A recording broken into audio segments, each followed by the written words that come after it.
What's up, everybody? Another week here. We are now in session number 4. I'm going to share my screen real quick. There we go. Last week was session 3, logistics. If you guys want to rewatch it, I think Jordan sent the YouTube link, and we'll keep doing that every week. Oh, sorry, my dog's being an idiot.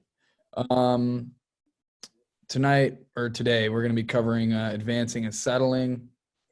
Next week, we got run of show, and June 7th, we have the social aspects of touring.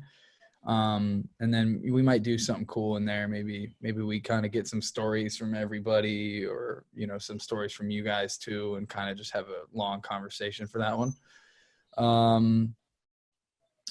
Today, I don't think I put up the right slide, but we're basically just covering everything in the advancing and settling category. So I guess I will just start kicking it off with showing, basically, I know we showed deal memos, I think in episode 2, I think Justin did. Advancing is a little bit, it's probably the most important part of being a tour manager, as far as your organization and how you go about it. But basically, you'll get the deal memo. We showed you guys a deal memo back in week 2. It'll have a connect on there, like a production contact or someone. You'll basically reach out to them, and they will usually loop you in with another person sometimes, especially on festivals and bigger shows. They'll loop you in with multiple different people, which we'll talk about that later on. But let me, I'm going to show you guys some riders and stuff too here. Let me pull that up. Share my screen again. So basically, when you start off, you're going to want to build, we've got a couple different riders here I'll show you guys. This is just I just threw these in. It's a bunch of different artists that we've done some stuff for, but basically you're going to want to prepare your rider is one of the first things. And basically it has all the information that the person you're advancing with could possibly need. Usually we'll start off with like some type of contact page here. Let me go to the Juice WRLD. Let me go to the Juice WRLD one, actually. Tech Rider.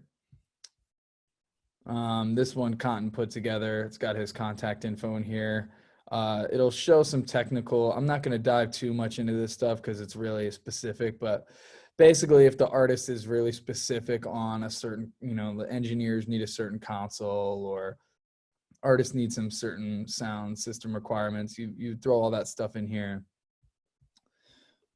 This is his monitor console, how many wireless mics he needs, obviously for, bands and different situations. This stuff's going to differentiate. You got your miscellaneous stuff like stage towels and waters. Got a stage plot in here, which we pretty much make with Stage Plot Pro. I think it's a pretty cheap program. You can throw whatever you need to together. Here's his input list. This is like a full band with playback. So he's got quite a bit of channels, 43 of them. Got your drummer. This is a pretty in-depth tech rider here. Now we're getting into some lighting stuff down here. Certain consoles that we require to be used on certain softwares. This is going over sound check here, close sound check. Basically just everything that we need on the production front. That way you send this to them. Maybe Cotton will go over kind of how he covers it, but some people like to hop on the phone with them and just read through this together, and make sure nothing's falling under the cracks. Because even if you send them this shit, sometimes they're gonna, they'll have the wrong lighting console or on a newer software that requires us to change our show files or something. There's always stuff that's going to go wrong, but as long as you send them this and walk them through it, that puts the ball in their court. So if anything's wrong, it's on them, not on us, which we strive for. I'll go back to this one here. This one was a little bit of mixture of Amine and some other artists. Same thing here, though. This is just the running over the tech and audio. This is staging, basically saying that we need some risers. We need 3-phase power. This one here is built more for a tour. That last one was kind of more general, built for a lot of festivals and stuff. So this one built for a tour will include things like a production plot. Here's like a stage plot, another, simple stage plot pro plot, input lists, hospitality rider, which you'll obviously get from your artist and manager, just kind of see what they need. Can be anything from, some batteries to liquor, snacks, kind of whatever they're feeling.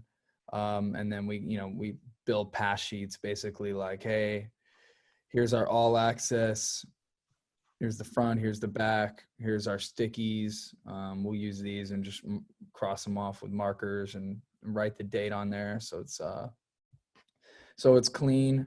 This is just an example of a rider, just to get us started, so you guys kind of know what it looks like roughly. Obviously it can differentiate for everybody. That being said, we'll get into some of the different types of advances. We're going to be covering things like headline tour advancing, festival fly date advancing, support tour international. We'll also be covering some guest list stuff, security, and at the end with Justin, we'll go over some settlement stuff. Not too deep on that, but just in general. So that being said, I guess we could start with headline tour. So Cotton and Jordan, if you guys want to take over here and take the floor. Yeah, definitely. So we kind of wanted to take you guys through how the whole process of advancing starts from top to bottom, like, where we begin and what information we're trying to pull out. And a headline tour is going to be your most common tour, obviously, and it's kind of going to be the one where you want to be the most in depth, because everything's very specific to your artist. Everything's tailored to you guys. So you want to make sure everything's the way that you want it. So the first thing you're going to do is, when you get that deal memo, it's going to have all your contacts on there. So you'll pull, whether it's the promoter contact or it's the venue contact, whatever one's listed on there. They may end up putting you to somebody else, like Chad mentioned, but that's where you're going to want to send your initial email. So I'm going to share my screen here and show you guys kind of what the initial email would look like. It's just going to take me 1 second here.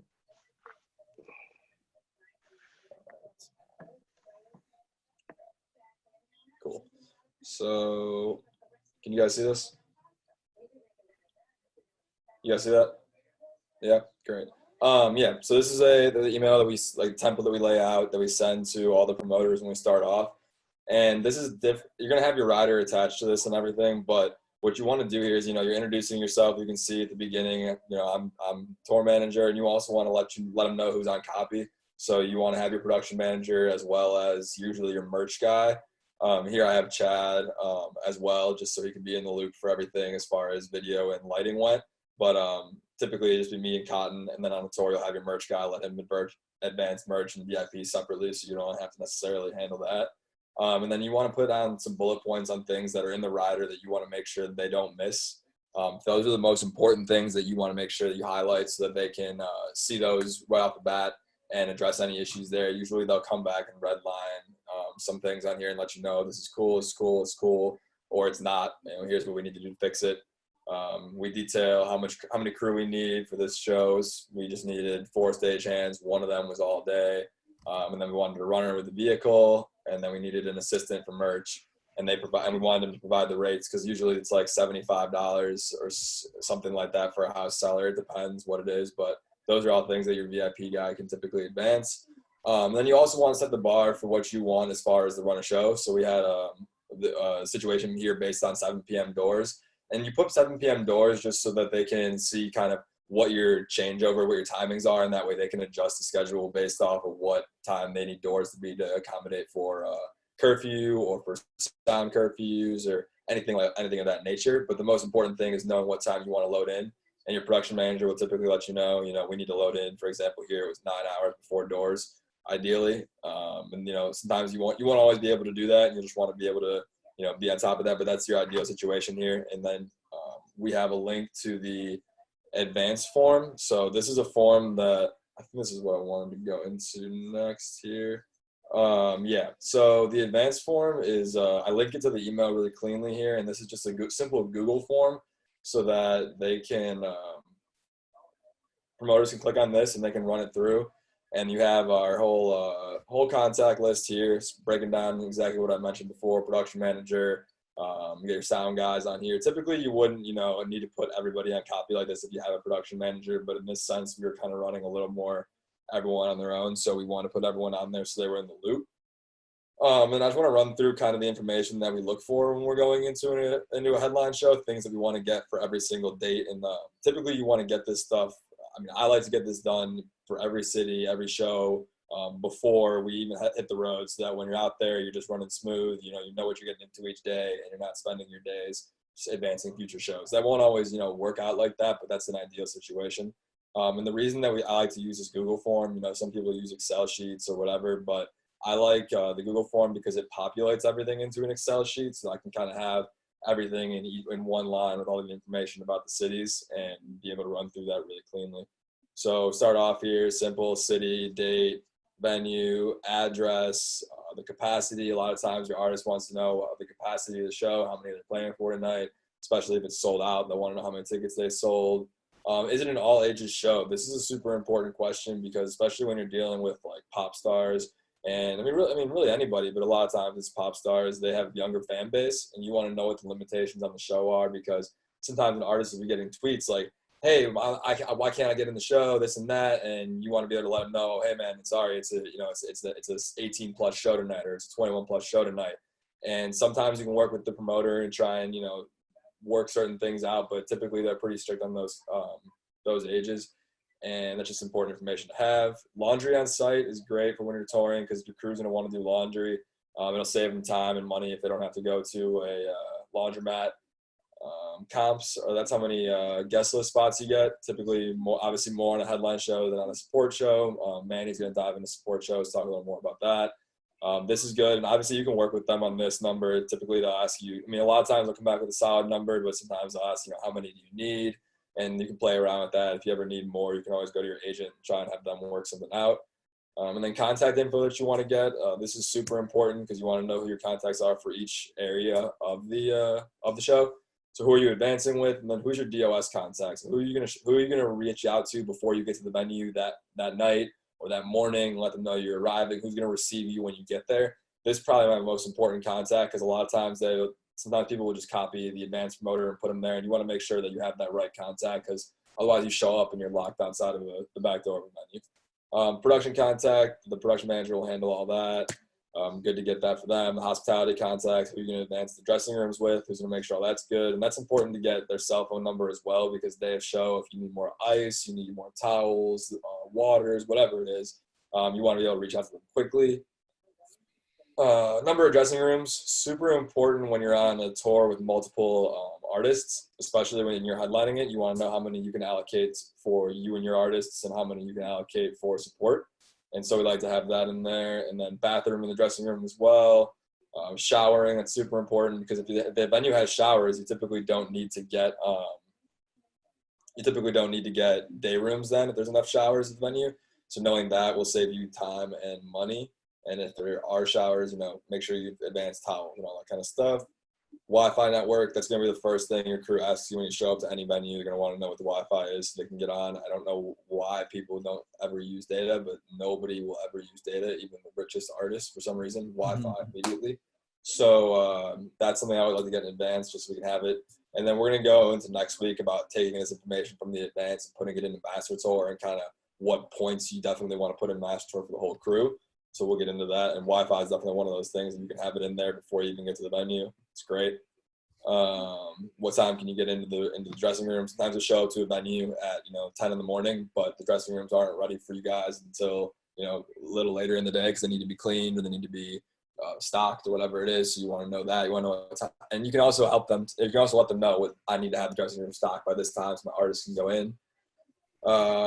Give them the opportunity to attach any dressing room information, catering.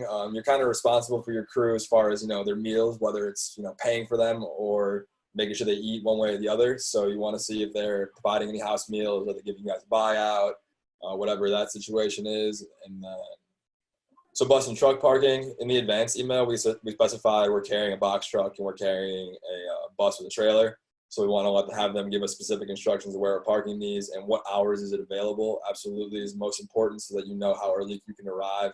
Can you stay there overnight? What time do you need to make your bus call? How does that affect your next day as far as checking into hotels? Why have the overnight parking available there? Distance parking is from the venue. Sometimes, they'll have you parking a lot down the street. That's important to know because if your artist is going to have to go from, walk down the block to get to the venue, you have to know how they can do that safely so that they're not being exposed to the fans, how do they get to the back entrance, which leads to load-in instructions and the address.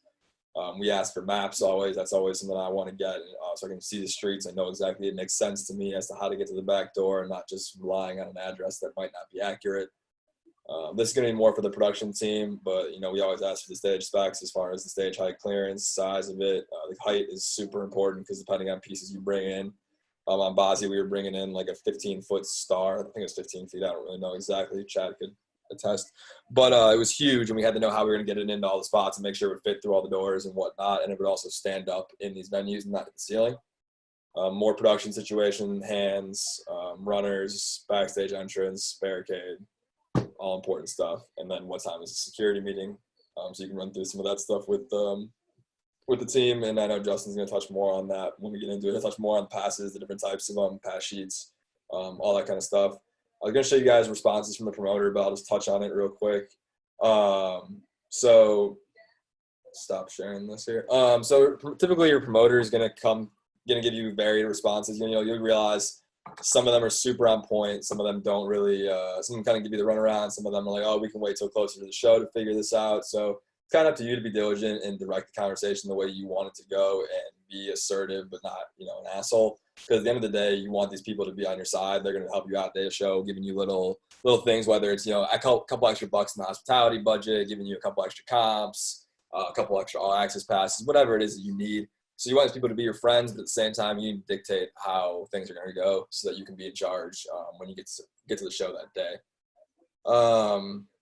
Yeah, I'm going to pass it off to Cotton and let him dive into a little bit more about the production side of things and pass it off to him. What's up, guys? 1 second. Share my screen.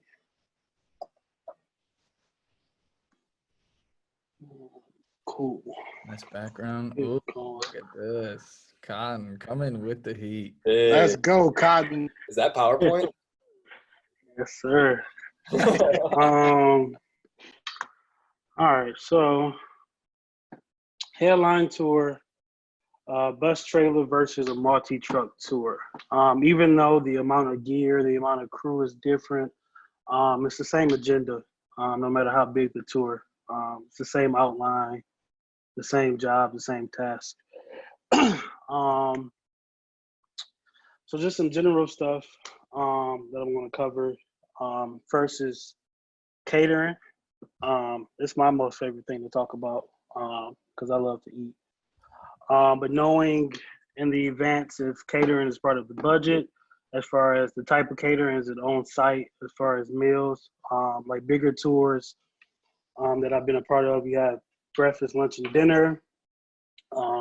Some tours are just a buyout. Like the smaller tours, you might get, $25 a head cash at the beginning of the day to distribute to your team. And then sometimes you get like House of Blues, which have their own on-site catering. I think they do lunch and dinner. Delicious. So it's okay. During the events, you pick the meal and stuff like that. So that's part of the events. One of the other things that's important that Jordan mentioned is vehicle parking. This is important, obviously, because sometimes You might run into venues where you can't park everybody. Again, on bigger tours where it's multiple trucks, multiple buses, multiple SUVs, sprinters, all type of things. Parking is limited. New York, parking is limited, places like that. I'm going to show you an example of like a venue parking map that they were sent. This is Revention Music Center in Houston. This is the last tour I did where we had 4 buses and a semi truck. So basically, this is information you will pass on to your driver when you advance, as far as what time you can park up at the venue, how long you can stay at the venue, things like that. So for this one, just 1, 2, and 3 are buses, just straight down the line on the street, and then 1 and 2 are semi trucks at the dock. Like I said, this is information you give the drivers. I normally don't do it until the day before the show because I don't like to overload them with information. So normally, like if we're in Austin the night before, after the show, I would give them a map so they know what they're going right when they leave Austin.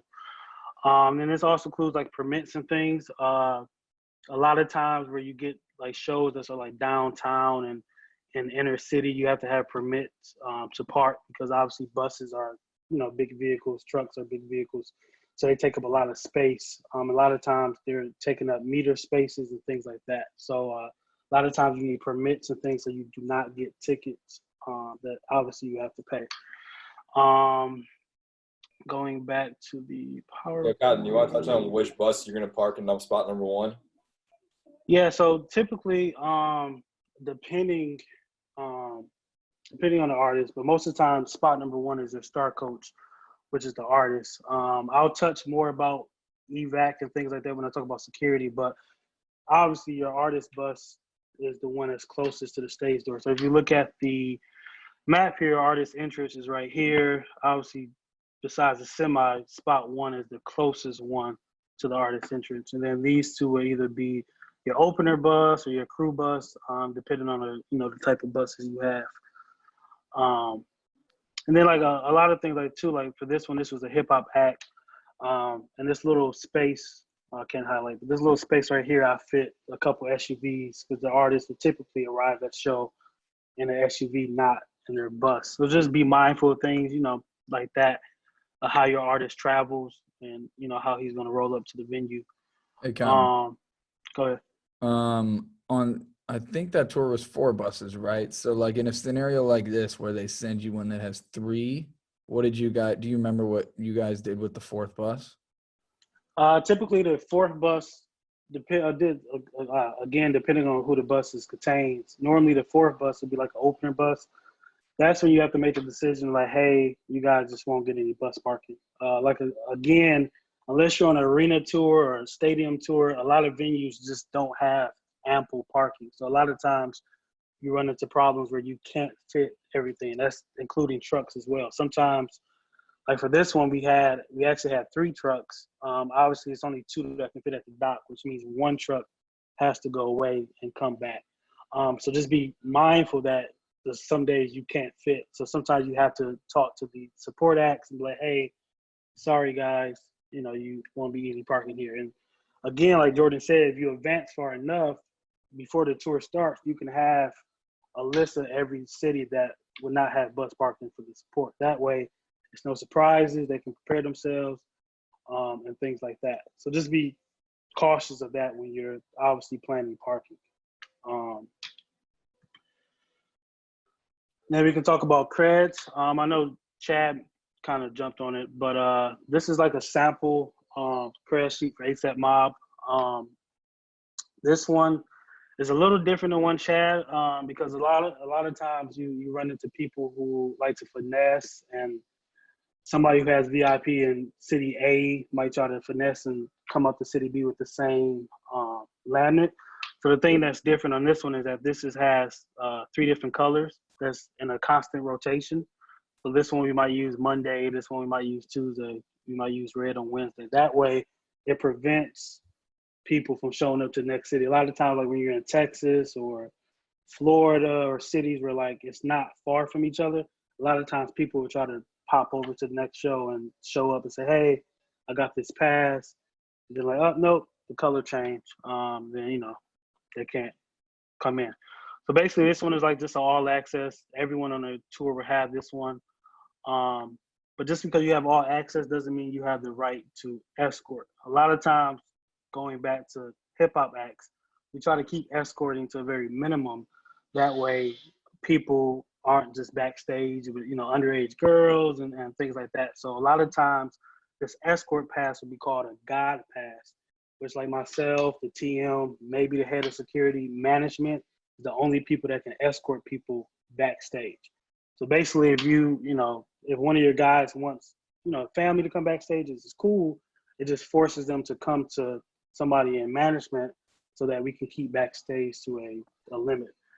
Especially like New York and things where a lot of people are want to come. It really helps you keep things to a minimum as far as controlling your backstage. And I'll touch more about that in security as well. Hey, Cotton, Go ahead. can I add to that too? With that escort pass, you need to be very, very clear when you're giving those escort passes to management, tour managers, production managers, but also with the venue, because a lot of venues have capacities. And if you're at a sold out show, that escort pass won't allow you to walk somebody in from the front door, or it won't allow you to bring somebody in from the back door, the artist entrance in the backstage area. So a lot of times that still needs to be partnered with a ticket. So don't think just because you have an escort pass, you can overrun the security of the venue. No, and he'll talk about this later, but there has to be a conversation. There has to be a meeting of the minds before the show so that you understand what their policy is for that escort pass, but you can also tell them what your expectation is to be able to use that escort pass for. Exactly. And then moving on to tech docs. So a lot of times, you know, when you're advancing, you're exchanging information.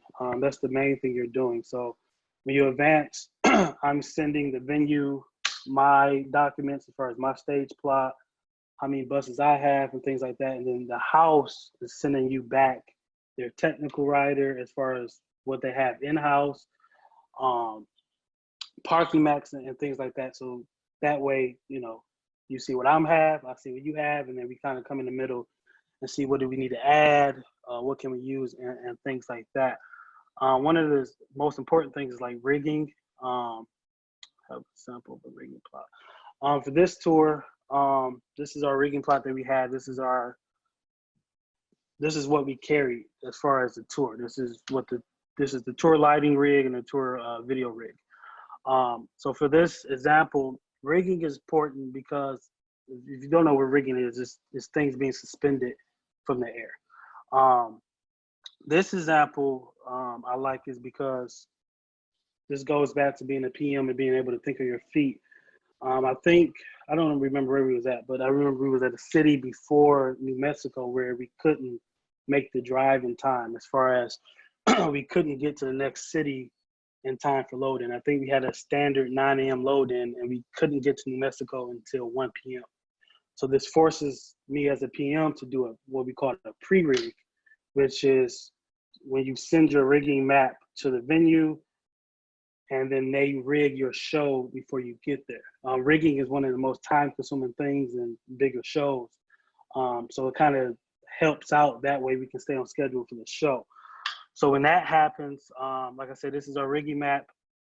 And then this is the venue, the forum in New Mexico. This is the venue's rigging map. As far as where we would lay our points and things like that. So what we had to do is we had to do what's called an overlay, which is when you combine a existing rigging plot with your tour rigging plot and make it one. So if you look at this picture, these are points and things like that. And basically what we did is added it to the house rigging plot. That way I give them this, I'm like, hey, this is what I need you guys to rig. That way when I show up at 1 o'clock late, all my points are already hanging so that my video team, lighting team can just come in. We can continue on about our day. Those are one of the circumstances where things happen on the road and you kind of got to handle it. Another example of that is this ice cream truck, which is a prop we used for a Juice WRLD last tour. It's very big, it's super heavy. It's 2,600 pounds. and it traveled in a semi. But the way to get off the semi is you have to have 8-foot fork sleeves on the forklift. For this venue, they only had 6-foot fork lead, so they couldn't take the truck off the semi without it flipping off the forklift. So as we're sitting there contemplating, like, how the hell are we going to get this truck off the semi? I thought of, well, let's get a tow truck. This is one of the creative sides of being a PM, is that, well, if we get a tow truck, we can back up the tow truck to the semi, push the truck onto the tow truck like a regular vehicle, and then he can lower it to the ground. It's not the safest way. It's not the easiest way. It's a lot of work. But when you're trying to figure out things to make the show happen, this is one of the things that you have to do. To be honest, this slipped through the cracks for me as a PM. I made a mistake and didn't realize the venue had shorter forks. So instead of, getting blamed for the mistake and making it a big thing, I just fixed the problem. We order a tow truck, $60, and boom, there it is. That's just one of the things that you run into the road where you're advancing, and that, sometimes a venue might not have what you need in order to do the show. And then you just have to adjust. You have to order things to make the show happen. For example, this is a settlement sheet, not getting into settlement, I just want to show you something. Down here, it says forklifts. This was in Milwaukee where we needed a special forklift to get the vehicle inside the door. If you see, sorry, I'm going back and forth. This picture right here is in Milwaukee where we're trying to get this car through a window, an actual window in a building. We had to rent a special forklift in order to get it high enough into the building. That forklift cost us an extra $1,800 as far as budget. So like for this show, we only budgeted $650 for forklifts. We wind up spending $2,500. That's going to happen. Obviously, you don't want it to happen often, but things like that comes up. Sometimes, when you book a tour, they don't book it. They book it before you design a tour. It happens a lot. So when you design a tour, sometimes it's just bigger than the venue you're playing. So sometimes it costs to make adjustments because the venue you're playing is just not big enough for the production that you're carrying. That's one of the things to be mindful. Sometimes you just have to make adjustments fast and explain to management, this is why we had to spend this extra $1,800. Because either that or you have fans that don't get the full experience of the show, and then that becomes a bigger problem. And going on to labor, like that's kind of labor, but labor is basically just knowing like the difference. Like when you advance, knowing the difference between a union venue and a higher help venue. As far as like New York, places like major cities, when you play major venues, they're all going to be union venues. No matter, New York, Detroit, LA, any big venue like arenas, big theaters, things like that are always going to be union houses. So be mindful of that because labor costs, typically every time I have ran over in labor has been at a union venue because they're very particular about their time, coffee breaks, and things like that. Where a higher help, when I say higher help, it doesn't make them less helpful. It just, for venues that can't afford union contracts, they just have regular people that they hire to be stagehands. Is the difference between the two.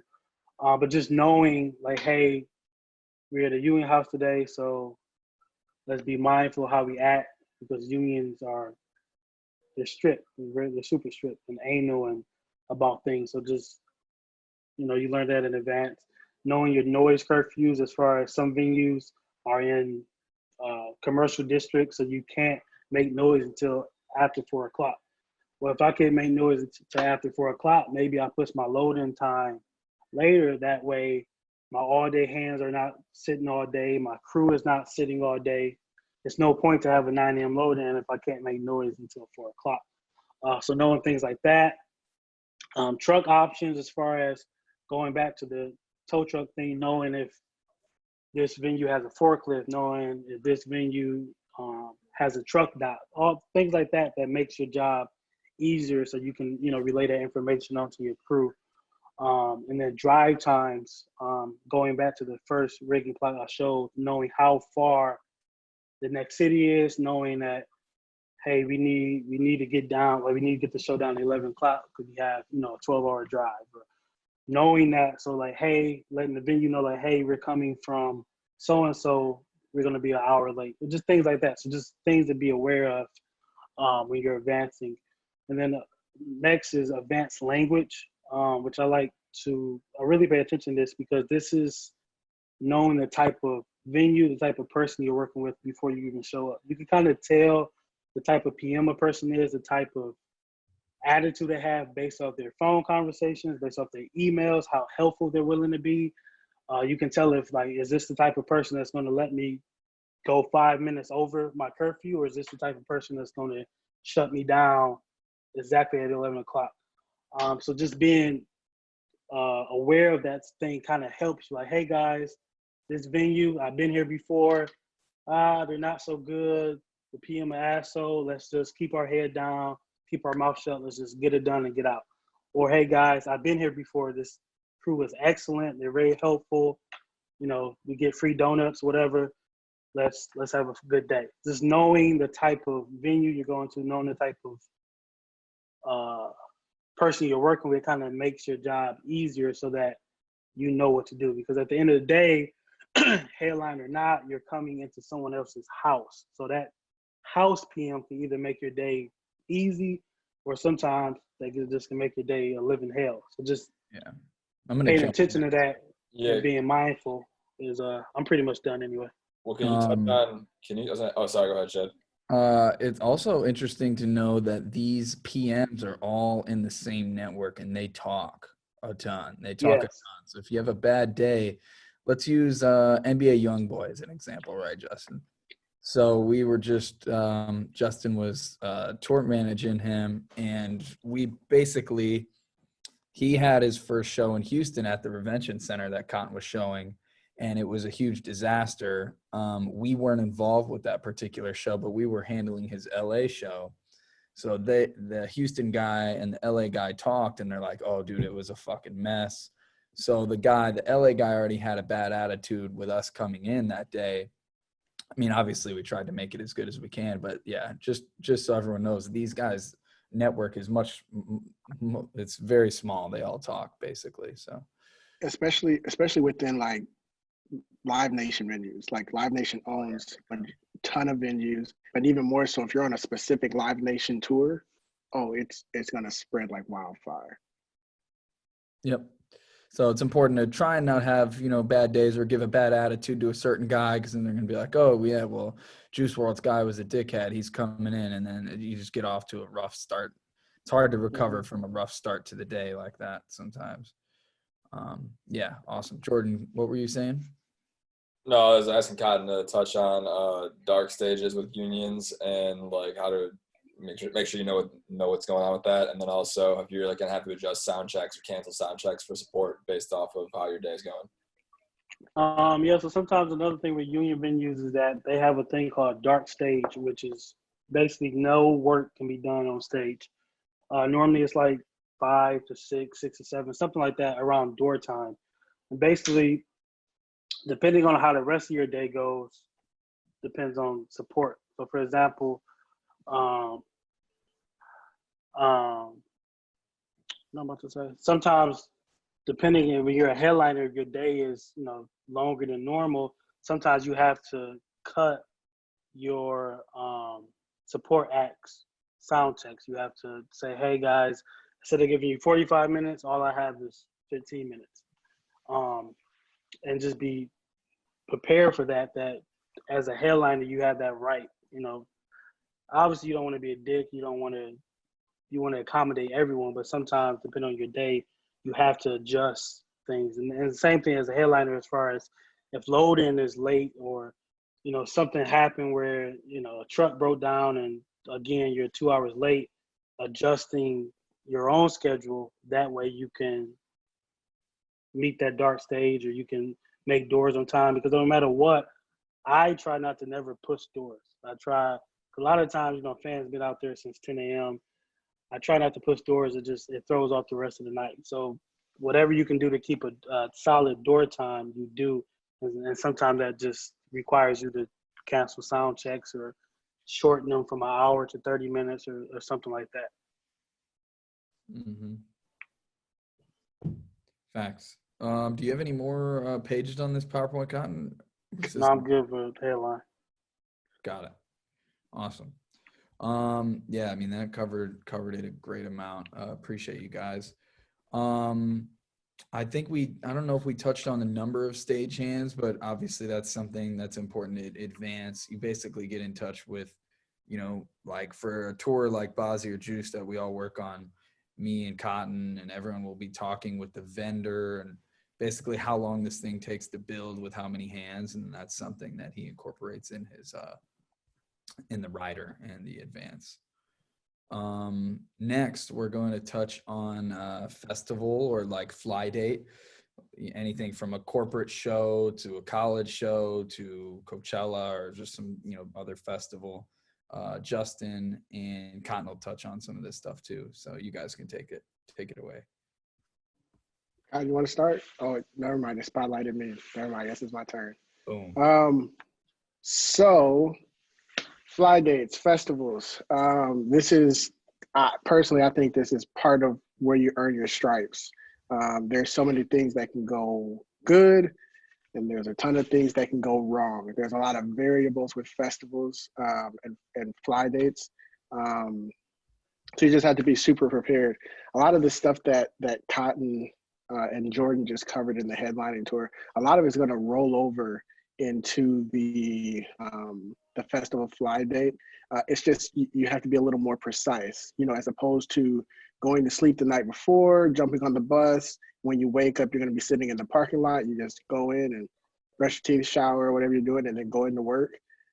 With these, you could be arriving the day of and need to hit the ground running. So you're going to advance most of these with the same people. As far as booking, as far as advancing and who you're going to advance with, typically you're going to advance with the same people, but it could be broken up on different stages. So for example, at Coachella, they have, I think it's 3 stages, maybe 4 stages at Coachella. So identifying who your production contact, who your production manager for your stage is, that's going to be your main point of contact for the stage. The TM and the PM are both going to advance with that person. Generally, that falls more on the production manager because they handle everything stage related. However, at those festivals or fly dates, you'll have a different person that's your hospitality contact. You'll have a settlement contact. You'll have a guest list contact. All of those different advances are happening. And so just like, on the tour side, you may be handling it with the venue manager or whoever it is, you handle all of those different things with that one person. With this, you're going to have possibly 3 or 4 different people that you're advancing with. And that's exactly what Kai just said. Multiple advanced contacts, production, hospitality, merchant, settlement. The scheduling difference. Basically, festivals are so tight with time. Typically you don't have, if you're lower on the totem pole, I guess you could say, you don't have a lot of sound check time or changeover time. In a scenario like Juice WRLD, Juice was a little different because he was a huge artist and he was always either the headliner or next to the headliner, or he was the headliner for his specific stage.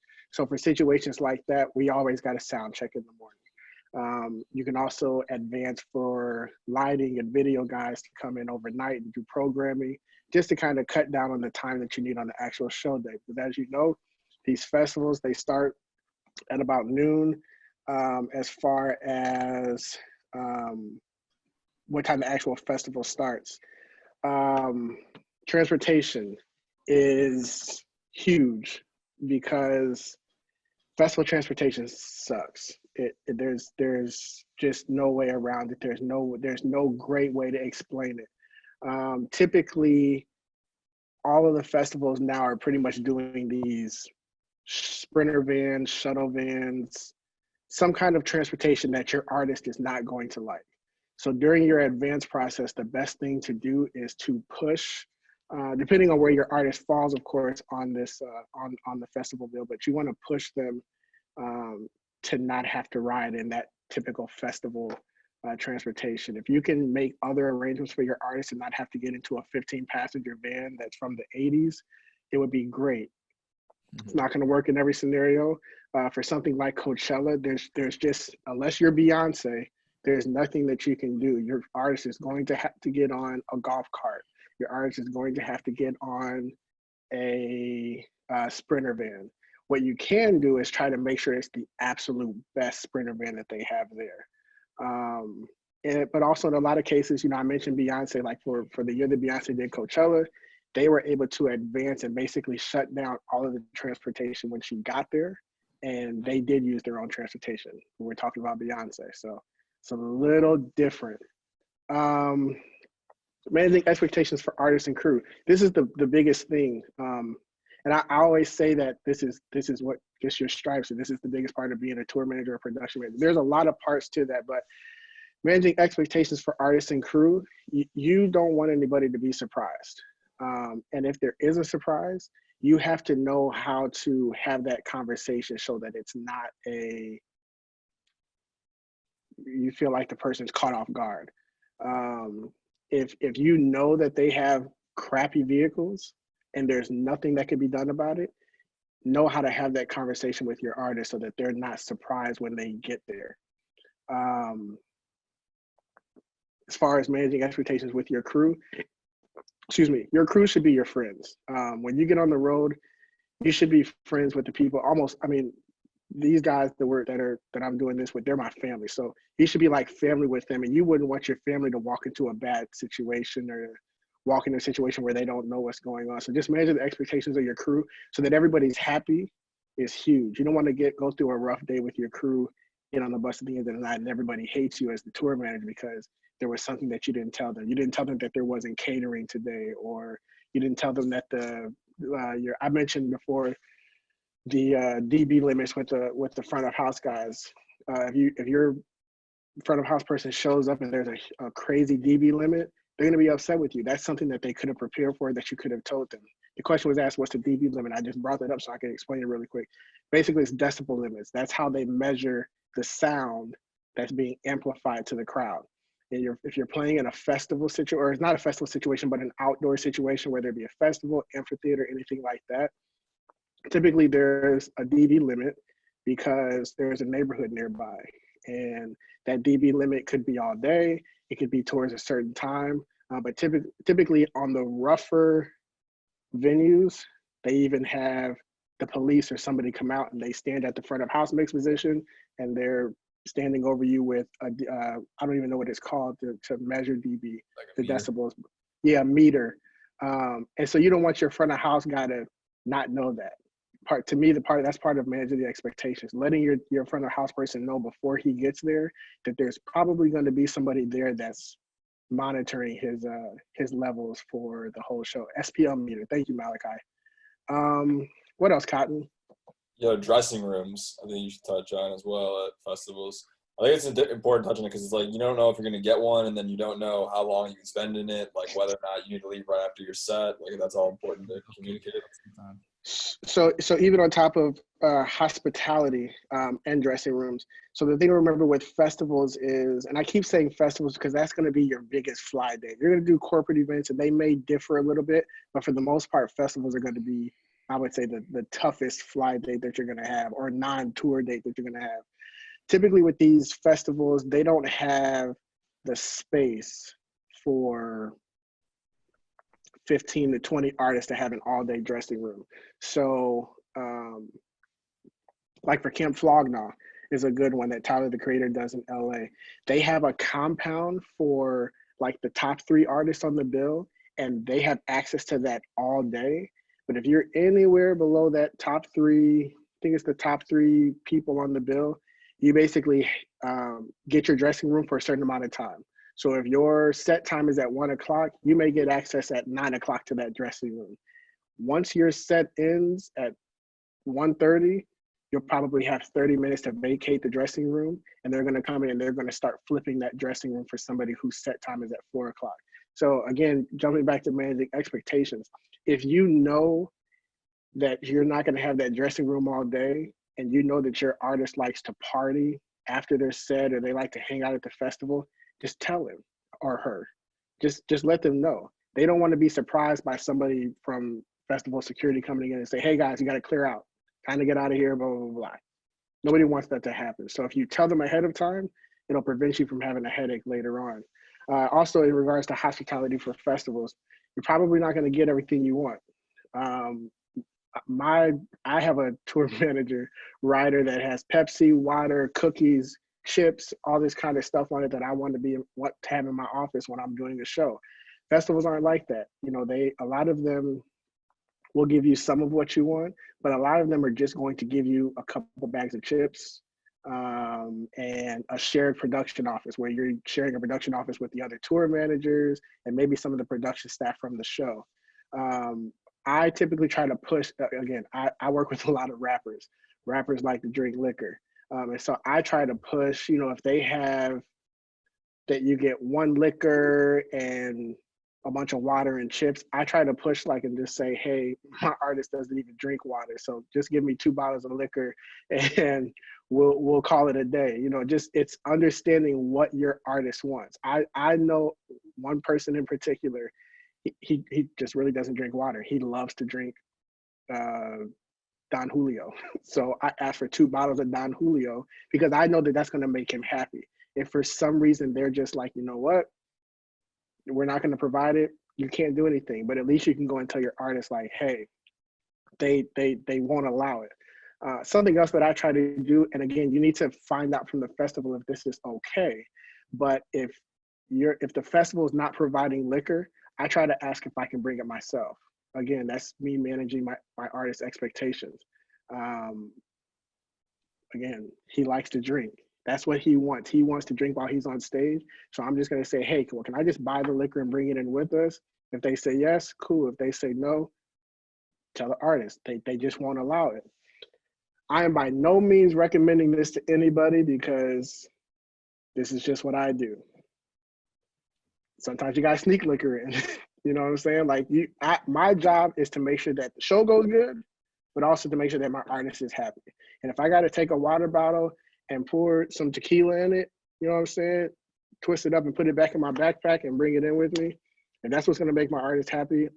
I'm willing to do that because I want this person to be happy as long as I can keep them happy and keep the job. Access for festivals. Is there something I wanted to add before we finish up on the festival end, guys? A lot of festivals tend to live record or live stream your sets. So you need to make sure you know your artist's set because they might be playing unreleased songs. So you need to make sure you advance with the media contacts that they are only cleared to maybe record the first 10 minutes or 15. Just keep that on food for thought. Yeah, and to jump back to on that Levi was just mentioning, this kind of goes back to if you're the headliner on a festival, but also if you're on a headliner tour. When we did Juice WRLD, one of the problems that we had was his DJ during his set would play a lot of hype records, you know, to hype the crowd up before Juice came on stage. Well, if the other artists, DJ, are playing the same songs, it takes away from our set. If you're the headliner, that's your show. I don't care what anybody tells you, it's your show. So what Cotton and I did was we put together a do not play list. You send that out to all the other tour managers, to the DJs, whoever has access to play music on that show, and tell them, don't play this music. Like this, we use this music during our set and there's no point in us repeating music later. If they break that, I've seen Cotton cut people's music off. Like we've told you, do not play this song. So if we have to cut your music off, you have that power. You're the headliner, you can do that. You don't want to be a dick about it, but if you set the expectations up front and somebody breaks that, I don't see why you can't.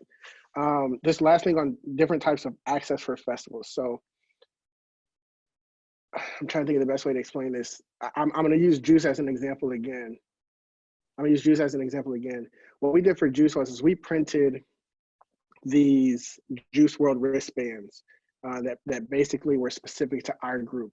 When you get to these different festivals, let's just use Coachella as an example. So you have your wristband that gets you into everywhere at Coachella. In addition to that wristband that lets you go anywhere on the grounds, you have an additional wristband that goes on your wrist that will give you access to the backstage area of that stage that you're playing. So no matter who you are, if you go over to the other stage because you want to see somebody else performing, if you don't have that wristband, they're not going to let you into the backstage area. So it's very important to know what bands that you have. In addition to this backstage band, there's also a stage band that allows you onto the stage. This is specific. This is specific and very important because this is how you limit who can get on the stage during your performance. Now, there needs to be some big conversations that are had with the security team for the festival, as well as for the production manager for your stage. I know we ran into a situation where we didn't give a stage access wristband to our lighting guy. And he needed to, something happened with one of the lights on the stage during a performance, and he had to run from front of house to the stage, and they wouldn't let him come on the stage to fix the problem. So it definitely needs to be a conversation. So what we did was we printed our own stage access bands, and that's something that we had control over. Clearly, we don't want a bunch of people on stage while our artist is performing, but that's our way to control it. So we would have a conversation with security team and the production manager, say, hey, these are our Juice World stage access bands. No one can come up these stairs and onto this stage unless they have this band on. And it's just a period. There's no way around that. I say this all the time, whether it's with shows and venues or even festivals. This is my stage. This is my show. This is my venue. You have a lot of control for the day. You don't have all the control, but you have a lot of control. And it's very, very important to understand what control you have so that people don't walk all over you. Because a lot of times these venue managers and these security managers will walk all over you because they feel like, well, this is my house. Well, yeah, this is your house, but I'm here for the day. We're renting your house for the day, and I'm going to respect your house. But you have to understand that I have to be able to make my show work how I make my show work, and also to make my artist happy. If my artist wants 100 people on stage and look like Wu-Tang Clan concert, that's what he wants. As long as it's safe, we're good. So definitely having an understanding, what those limitations are ahead of time is important. Kai, you got anything you want to add? Nope. I think I covered everything. Yeah. Just as far as like, or you're saying with security and access, just like advancing that kind of stuff, you can put that all in your advance when you're talking to the stage manager before you get there. Like, hey, I want to close stage. Nobody but my crew and essential personnel should be on stage. And then they have those expectations. That's what I always do. And then if I show up and they're like, oh, we have these platinum viewers that paid a bunch of money to be on stage, it's like, well, we didn't. That's not what we talked about. That's not what our expectations are. So get them off stage. Yep. Good stuff, everybody. I saw Myra brought up a question about DJs at festivals with a do not playlist. Yeah, you can't do that. And that's something I think we've been seeing like is actually a funny issue in the DJ world right now, is they all play the same damn 10 songs in between each artist because they're not there to watch the previous DJ. So hopefully DJs can start getting a little creative, like throwing it back and playing some other shit or some old DMX or something to get people hyped instead of the new Drake record. DMX. Man, I'm telling you that goes off. Aging yourself, Chad. What'd you say? Said you aging yourself. Hey, the kids love it too. Anyway, let's move on. We got to fly dates and headline stuff. Now we're gonna go to a different scenario where, let's say you were opening up for an artist on a smaller tour, or just any tour. It could be an arena tour as well. Manny, we're gonna let you handle that one. Cool. Yeah. So with being a support artist, a lot of things I'm going to talk about is just a continuation of the things that were brought up before. as far as, advancing with the tour manager. You're going to pretty much get all the information from the tour manager of the headlining tour, about stage plots, what time to show up, where to show up, who to contact with. But you're going to want to get in contact with the tour manager. So most of the time, like, either you'll have management reach out to you, your record label, or somebody will reach out to you, the promoter will reach out to you. So that way you can get in contact with the tour manager and develop a relationship with him early. That's very important, because you're going to want to contact that person all the time, and they're going to want to contact you to let you know updates as well. So developing a relationship early is very important. During that time as well too, you'll want to do the same thing as the headlining tour. You'll want to develop a stage plot, any input list that you can, any kind of equipment needs that you have, as far as a list of equipment as well, to send to the tour manager. That way you can determine with him if he's going to be advancing everything for you, or are you going to just give that information to him so they know what's up, and then they're still going to ask you to reach out to the venue or the promoter just to kind of go through everything as well. Most of the time, as me being a headlining tour manager as well, I've had support artists, tour managers kind of reach out to me and ask me to advance things for them. And in return, I would ask them for all their information, kind of go through it, see what I need to work on with them, see the things that are no-goes, let them know ahead of time so that way they can adjust. Same with the venue, same, so I know what's going on the whole day, what's going on for everything. With that as well too, like, you're going to want to develop that stage plot, so you're going to want to talk to the tour manager about just what's on stage and what's going to live on stage all day. Every venue has different stage sizes, so you're going to want to be in constant contact with them about what can we do here, what can't we do here. If you have, some lighting that you have for the opener that is going to be, in the way or cause a conflict with space on the stage, you're going to want to have a backup plan or just scratch some things. So you're going to want to know what can be adjusted, what can't be. If you can, just making things as simple as possible and working out another way to get your drums on stage or something like that, or, whatever case may be, guitars, amps, stuff like that, microphones. And then on tours for support as well, sometimes there's, that relationship gets built with the other crew as well. So you'll be wanting to, minimize your crew and kind of use the front of house or the lighting guy, monitor world for the headline tour. And there's times when you develop that relationship where you'll become friendly with the crew and you can tip them out, kind of give them a little bit of a weekly pay to kind of give your show a consistent vibe, audio wise, setup wise, sound, lighting, everything like that. So getting friendly with those guys and kind of working your people skills and finessing can be important with your tour as far as consistency.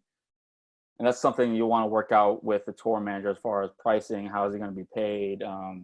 If your management is going to send a wire to them, check, pay it out in cash, however it is. As far as working out with the other manager as well, you're going to want to work out with him how many guest spots you get. You got to keep in mind that this is the headliners tour, so you're going to get whatever is available. You can't really go in with demands. I mean, that's just a way to get a no, and then you're going to make that tour manager remember that, and it's going to kind of piss them off, So you're going to kind of want to finesse and talk about it in advance. Just keep it minimal, set your team's expectations, because there are cities like New York, LA, where it's just going to be a no-go. But certain hometown cities, like if you go Midwest or Seattle, something like that, they'll be able to work with you a little easier. As far as what Cotton talked about too, with sound checks as an opener, that's something you're going to want to be in constant contact with the headliner with about, as far as if there's any changes, any time lapses, anything you got to cut, dB levels like they were mentioned before. You're just going to want to keep in contact with them as far as any changes during the day. Also, you're going to want to know what time to be there to load in. Same thing, you're going to want to be punctual. Being on time is the only thing you can control, really, and it's the best ability because it's all about you. It's about your planning skills, getting there on time, getting all your equipment set up on stage in a timely manner. But that's something that, if case there is cuts, you got to be willing to adjust, telling your band, telling your artists, we only have maybe 10 minutes for a line check or something like that. So you're going to want to work with that tour manager as far as, being ready to go when that 10 minutes is yours, getting on stage, getting all your stuff set up, and maximizing the time that you have, because that time you're not going to get back. They're going to literally kick you off the stage, especially if you're not friendly with them. Like, they're going to kick you off the stage. It is not your show. Something you got to go into that day knowing and just being ready to go when it's your time. As far as parking your vehicle too, as a support artist, another thing that you're going to want to get in contact with the headliner, tour manager. You're going to want to know what time to show up, when it's available, where it is, kind of what time you need to be out. There are times where you'll have to park behind the headliner's trailer or something like that, and you're going to want to know what time you have to leave, so that way you can get out of their way, because you don't want to get that call like, hey, we need you to move the bus or something like that, move the car, whatever the case is when you're on stage, because then, it's kind of hard to be in two places at once. But you're going to want to know ahead of time. Keep in contact with the, tour manager as well, like just where to be, where to go, putting your stuff, your dead cases when you're on stage, where you want to put all your amps and your guitar cases, your drum cases, anything like that, where to set it up so that way you can get it out right when you're off stage. Because usually as a support artist, when you're getting off stage, the headliner's setting up and getting ready to be on stage. So you're going to want to be as timely as possible and get out of the way. And that's a good way to kind of show the other tour manager, you're on your game and you're able to follow directions and stuff like that. Funny story, that's how I actually got into Wasted Potential with Chad. That's how I started. I was a support artist, tour manager, followed everything that we had to do. We worked really well together, and I was able to network my way. And that's another thing, was it being a support tour manager. You can kind of network and see other gigs and see how they run, learn some things, and just be in the game. It's a good way to meet other people and network, and you can really take advantage of other opportunities as they come along on your journey. Don't know what else you guys want to jump on with support. Expectations for green rooms, I would say, is another one I want to say. There are times where, as a support artist, there are limited green rooms in the venue, so you might not get a space. You just kind of want to have that ahead of time, like know that information, so that way you can plan ahead. Maybe you want to stay in a day room hotel. Maybe you want to go get some food, come back for sound check, whatever the case is. But something to just always be communicating with the tour manager. It's very important. Whether it's setting up a FaceTime call, a phone call, text, a Skype, whatever it is, a Zoom meeting like this, just kind of meet the manager and get to know him a little bit. As Cotton was saying, you can kind of know if it's going to be a good day, this guy's going to cut you off. Just constant communication is very important as a support tour manager. Anybody else want to jump in?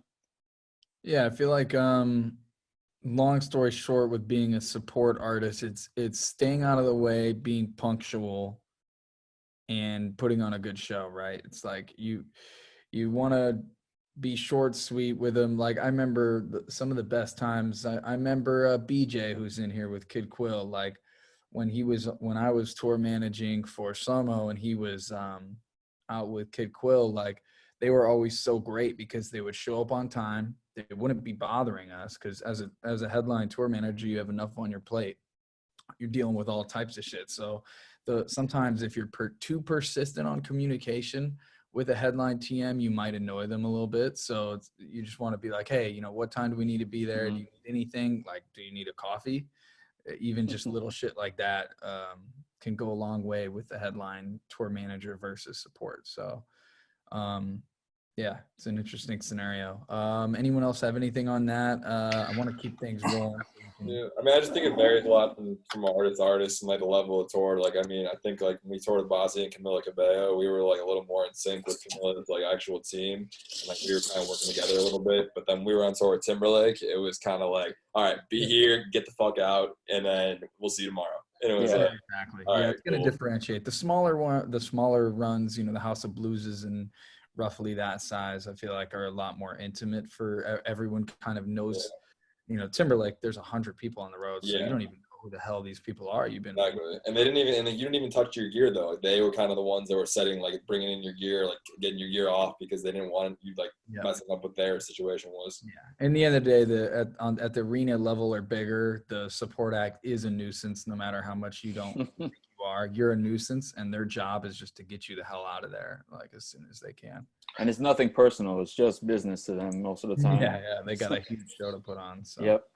Awesome. Let's keep it rolling. We're gonna now touch on some international things with Levi, and then we'll get into guest list security and finally settlement. Keep the questions rolling. We'll have the Q&A at the end. I see some questions filing in too. So Cool. Levi, Yeah, so pretty much everything we've talked about is what you do internationally when it comes to advancing.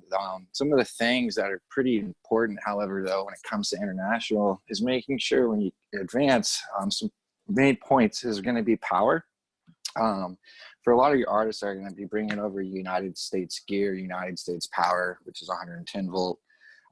You need to make sure that you have advanced on stage how many power drops you need at what location, so they can actually perform. The last thing you want is your artist walking up either during a festival or getting to a load in and knowing that the gear that you asked for backline to come in is just not even there. Same thing goes for power. So two really big differences with touring in the United States with a bus and touring overseas is that a bus in the United States can run a generator. That means the bus can stay parked with the engine just kind of still idling, to make sure there's AC on, the fridge is still cooking, you guys can get lights and power to charge your phones. And that can pretty stay parked, at the venue or at a park, Walmart, wherever the hell you guys decide to park it. Versus overseas where every bus has to be physically plugged into a power source, which would either be a 32 amp 3-phase or 16 amp single phase. And you always are going to try to aim for a 32 amp, of course. The reason this becomes a kind of a pain in the ass is because on off days, if you cannot move your bus to the next venue internationally, you're going to have to find power for that bus on that off day. And we know from our experience, like we have some pretty good spots already around the world that we go to. But worst case scenario, you can always lean on your promoter contact, your production contact, see if they can help you find another venue on your off day. Or you can always lean on your bus driver who, they're very well versed over there. Let's see, international. Yep. So for example, also, if you do a tour in Australia, the buyers there really like to work internally with some of their tour management companies. So a lot of promoters usually deal in a management company there. So you advance your entire tour, like your needs, with one contact, then you take care of your flights to get there. Once you land, it's pretty sweet. It's like having a production coordinator with you the whole time throughout the tour, who's actually setting up your transportation internally and making sure, the venues are advanced with what you initially told them. So you're not having to advance with every venue there. Your contact through the promoter handles that for you. The other thing, so in Asia, Middle East, which is really nice with them. You'll find this like even in, Tel Aviv and some places in Europe, if it's festivals and you're higher on the bill, but they will take care of booking your hotels, which is pretty cool, pretty easy. Let's see what else. Currency. This is a big one, especially from the start of a tour to the end. You might wrap up maybe 6 different currencies. So doing the settlement wrap, making sure that you have all those, right on the dime is very important when it comes to merch. When you're advancing with venues, not festivals, if you're on a headline tour overseas, internationally in Europe, and you need a higher merch seller, you also need to be sure that you're advancing if you need to pull cash out in their local currency, or that they have a point of sale system that works with their local credit cards. And then they'll handle that out in settlement for you. Different time zones, very important. You might be flying from the UK over to Israel, and then jumping on a bus to head up to Switzerland, some weird routing going on. And you need to make sure that all your time zones are very spot on and double check those, because the last thing you want is to land at an airport with your team and your transportation person says, well, you said you're not to be there for another 3 hours. So that's something to always double down on. Overseas as well, when it comes to the differences of bus in US versus international is a lot, like probably 90% of the buses overseas are double deckers, which means on the first level, there's the lounge, and the bus driver also sleeps in his own bedroom on the first lounge. Upstairs is where the back lounge is. If you want to have the artist bedroom up there, you can also substitute that in, and also the bunks. This helps with trying to cram in more people into a bus. But the only thing to keep in thought for this, which I personally ran into, is the height. Standing inside of the double deckers is much shorter than standing inside of a single decker in the United States. So if your primary artist is pretty tall, he's not going to be very happy when he stops onto a bus overseas and he has to crouch around for 2 months. What else we got? Advancing frequencies. Cotton can probably touch on this in production, but overseas, they're very strict on frequencies. What I mean by that, if you're going to a festival with wireless mics or in-ears or radios, you have to make sure you're advancing that, which the production manager will do, but if you don't have that, it's going to be on you. Also, before you start, before you like really start diving into international advancing, there's some things you want to gather from your team, which are going to include, the first, their last name, their stage name if they have any, their job title, their nationality, their passport number, their home address, and their entry date, their exit date on that country, because each country you guys are entering, you're going to be advancing all the same information with them. That's going to be dealing with their work permits and visas. So make sure you get that all on lockdown. What else I got? It's just anything I'm missing, guys. Two really big things is making sure that your whole team is aware of the culture, because the people there, the way they talk and they operate are not, it's just not going to be something you're used to. So be mindful and be self-aware of that, especially your team, so you're not pissing off the locals there, especially the people that are working on your stage with you or working on your show. Again, I know we've mentioned this last time as a language barrier, but if you can advance a translator, that's okay. But if not, make sure you have the tools in line. If you're not in the UK or English speaking area, stay on top of that. I think that's what I got so far, guys. Oh, one thing, when it comes to the rider, you're not going to get everything you want. They're going to substitute a lot of items. So you can run and buy those substitutes for your artists in your band. Make sure those. You cut off for you guys too? Yeah, technical difficulties for Levi. Got it. I think you were going to touch on just the hospitality not being the same, and some of the items you have to substitute for the local variety, which can get kind of interesting. The only thing I was going to touch on other than what Levi said was visas, which obviously is super important, advancing that kind of stuff in immigration when you're going international, which we touched on a little bit last week. But sometimes they need to use an immigration service, an immigration agent to do some visas for you, as far as going to Asia. Like I think we had to do one for South Korea and also for China, I believe. There's just a lot of paperwork, and you want to be really diligent with that. And I think when you're advancing internationally, it's important to be even more thorough than when you are in the United States, because you are going through the language barrier, as he mentioned. So being as explicit as you can and checking in repeatedly is important to make sure everything runs smooth over there. Especially in Asia, I just can't stress it enough. You just got to be really on it. Yep. Yeah, I think that's a good point. Sometimes you'll have to have multiple passports, I think. I have 2 passports now because we had to send one into the South Korean consulate while I was using the other one I think I was in London or something with Chance the Rapper. The only other point I think we missed was ferries. In Europe, ferries are a pretty common thing when you're going, when you're going to the UK, right? From Ireland to the UK and France to UK. Yeah.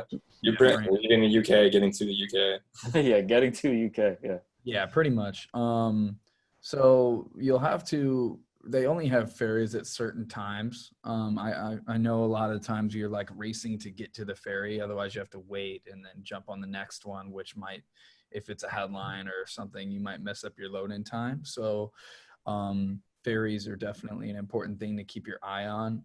Essentially, your bus just drives right onto a giant boat. That boat then goes all the way over to the UK or wherever you're going. It just drives right off. I saw a Brexit question just now. It should be, yeah, and it's a good point, Stitch. I choose to stay on the bus and just go to sleep. Some people get, they're play by the rules and get off the bus and sit up top for a while because technically you're not supposed to be in it. Other than your driver too. Yeah, it depends on your driver. Man, if that boat crashes and you're in the bunk, it's gonna be a gnarly. Lord help you. For sure. Because you're locked into an area, by the way.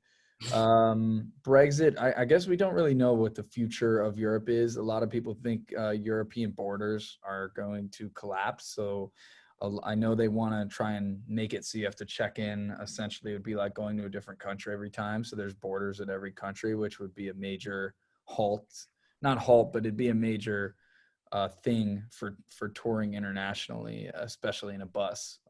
It'd be like going to Canada every show, essentially, which wouldn't be fun. But we'll find out.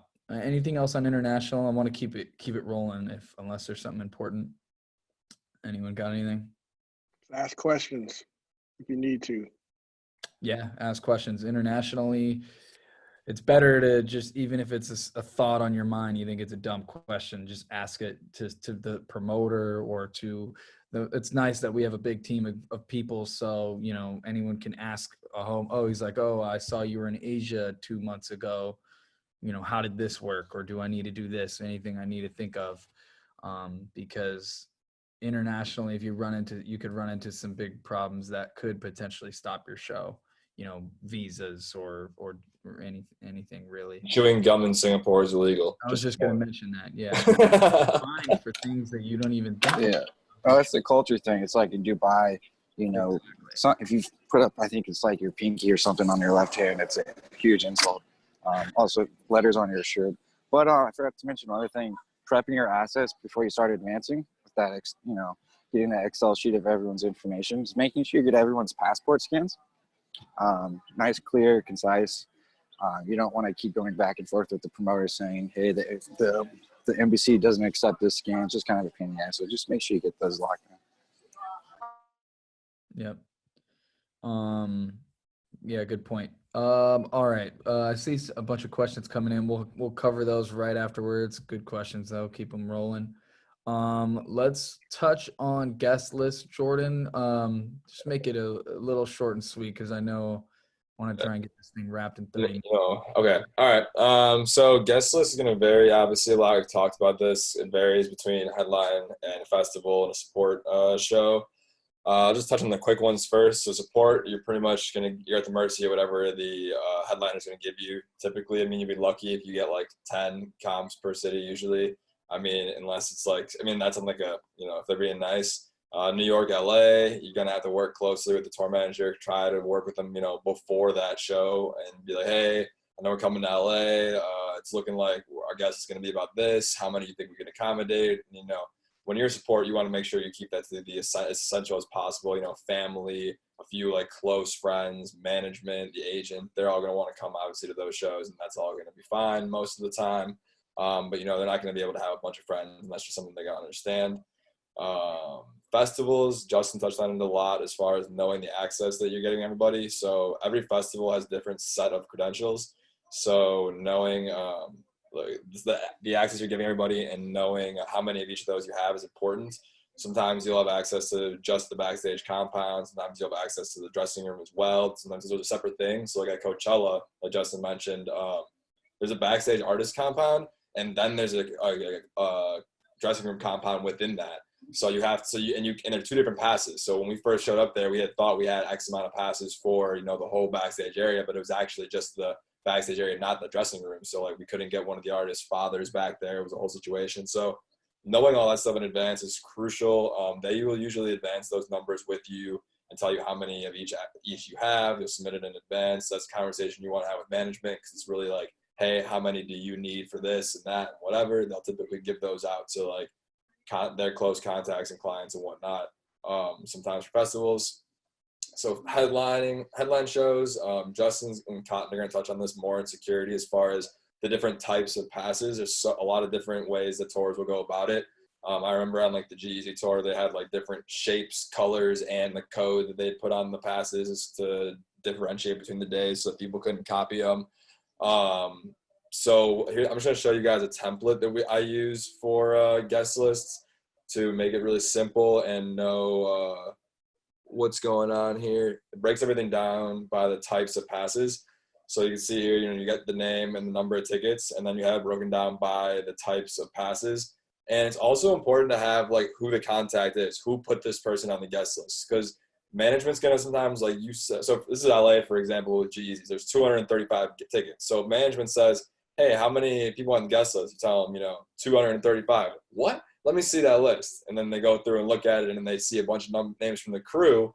They might not necessarily be that happy, but when they go through it and see, oh, it's management, this, that, it kind of makes sense to them and helps them like understand everything. So I guess I'll touch quickly on like the types of passes real quick. So tickets, almost every pass is going to require a ticket unless you're going to give them a laminate. And Justin touched on that as well. Laminates should be given out to basically nobody except for management or people that management tell you to give laminates to, because obviously they can get into any show with that, and that's a whole situation. So you have your all access and your photo pass, and then you have guest pass, and guest passes typically require you to have an escort with you when you're moving around any backstage areas. You can't really move freely. That's the difference between a guest pass and a working pass. A working pass is kind of like an all access for the day. A lot of times you can move around the venue a little more freely. So this is kind of the template that we use just to lay everything out. This is good to be able to send to the promoter too right before the show and be like, hey, here's our guest list. And that way they have an easy list to print out and give the box office. It makes it super easy for them. People come up, they can cross their names off of. So I like this. I just thought it was really thorough. And Alphabetized. They love it when it's alphabetized is super important. Yeah, the box office will lose shit if you send them a list this long without it being alphabetized. Yeah, that's all I got on that. And you guys want to jump in? I mean, also like you can do +1s and stuff like that. But knowing for festivals that you're going to need a first and last name a lot of times for the credentials is important, because sometimes they won't give them to you in your hand. They're going to make that each individual go pick them up at a pickup location. So knowing the location of credentials pickup and then communicating that to your guests is super important. If it's going to be people from the label or whatever, sending out an email with the map the night before the show and letting everybody know where to pick things up so everything's smooth for them is really important, because you're kind of like a customer service person in this situation. A lot of times the people that are on the guests are important people, and they want them they're put on the list by people that are management or artists, and you want their experience to be positive with you and make it seem like they had a good time with the show and that everything was smooth with you. So that goes back to management. Yeah, guest list, I would probably speak for everyone when I say guest list is likely, especially in the bigger places, is likely the biggest headache source for a tour manager, especially on the day of show. So if you give all these people information the night before, it'll probably save you a lot of headache time on the night of the show when you're trying to maneuver artists or handle whatever other issues. Your phone's not blowing up from 20 people because you didn't send them, the box office. And I mean, it will still blow up like that, but it's important to like either you have a production coordinator who can help deliver tickets, which I wasn't the tour manager on the G-Eazy tour, which is why I was able to run all those tickets, and that was kind of my job. So having somebody to do that is helpful. But if you can't, just being super diligent about, you need to take care of the artist in the show first.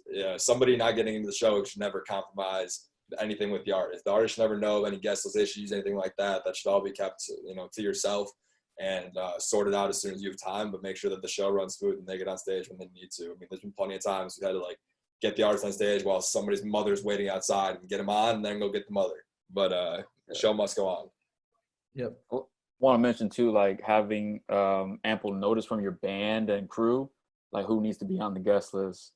You don't want to get hit last minute, like, hey, I got 10 people from my family coming in, especially for bigger shows like New York, LA. You want to get that all squared away super early. Yeah, set a cutoff time each day when you're on tour. Hey, I need all guest list requests in by X number of time. Anything after that's not going to be even considered.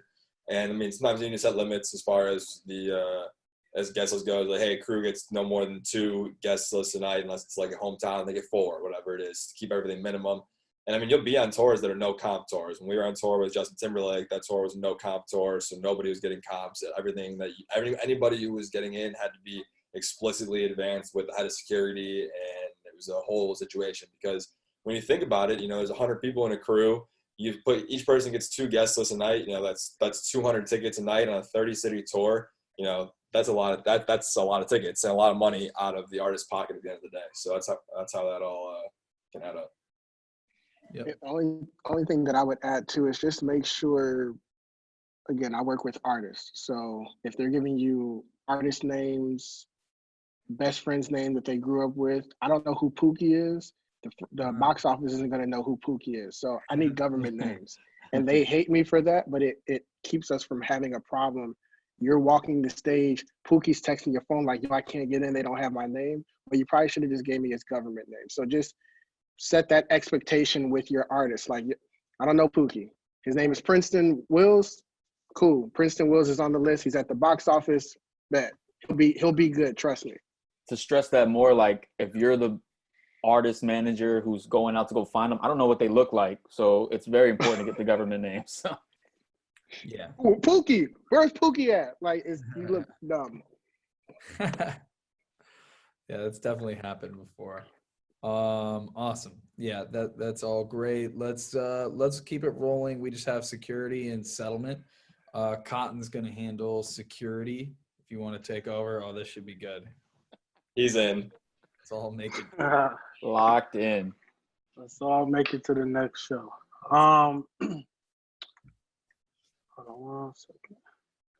So we kind of already talked about pass sheets. I want to talk about medical records and a security advance sheet that I use.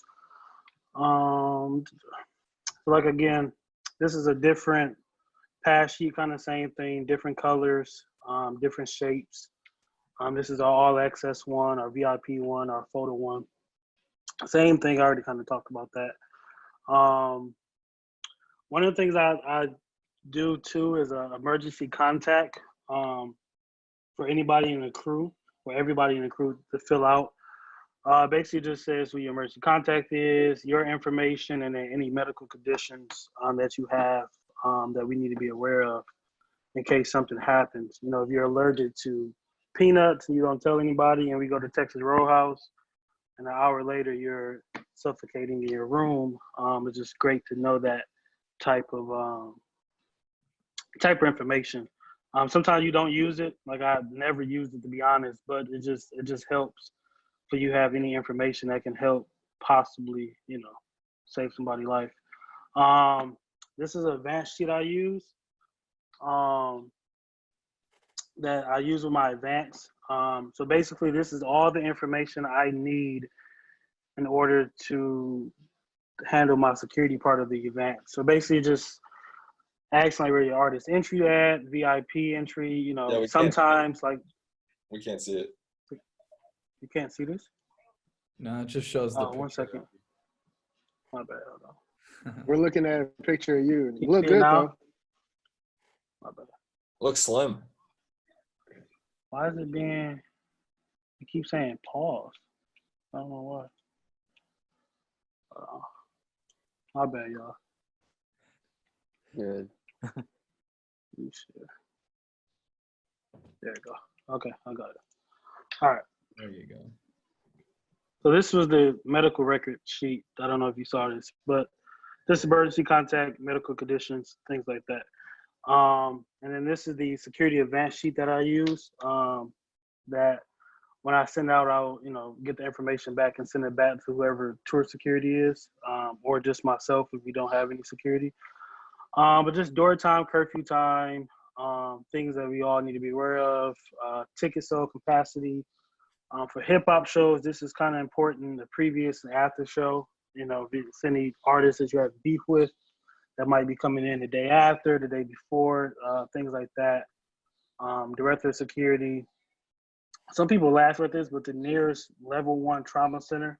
Some people might think this is kind of too serious, but just knowing, like, for example, if you're with a hip hop artist and he gets shot, you need to know how far the nearest trauma center is. That way, security or yourself or whoever can get them there, or anybody who gets shot, rather. How many armed guards is important, especially when you're carrying armed security. How many guns are in the building?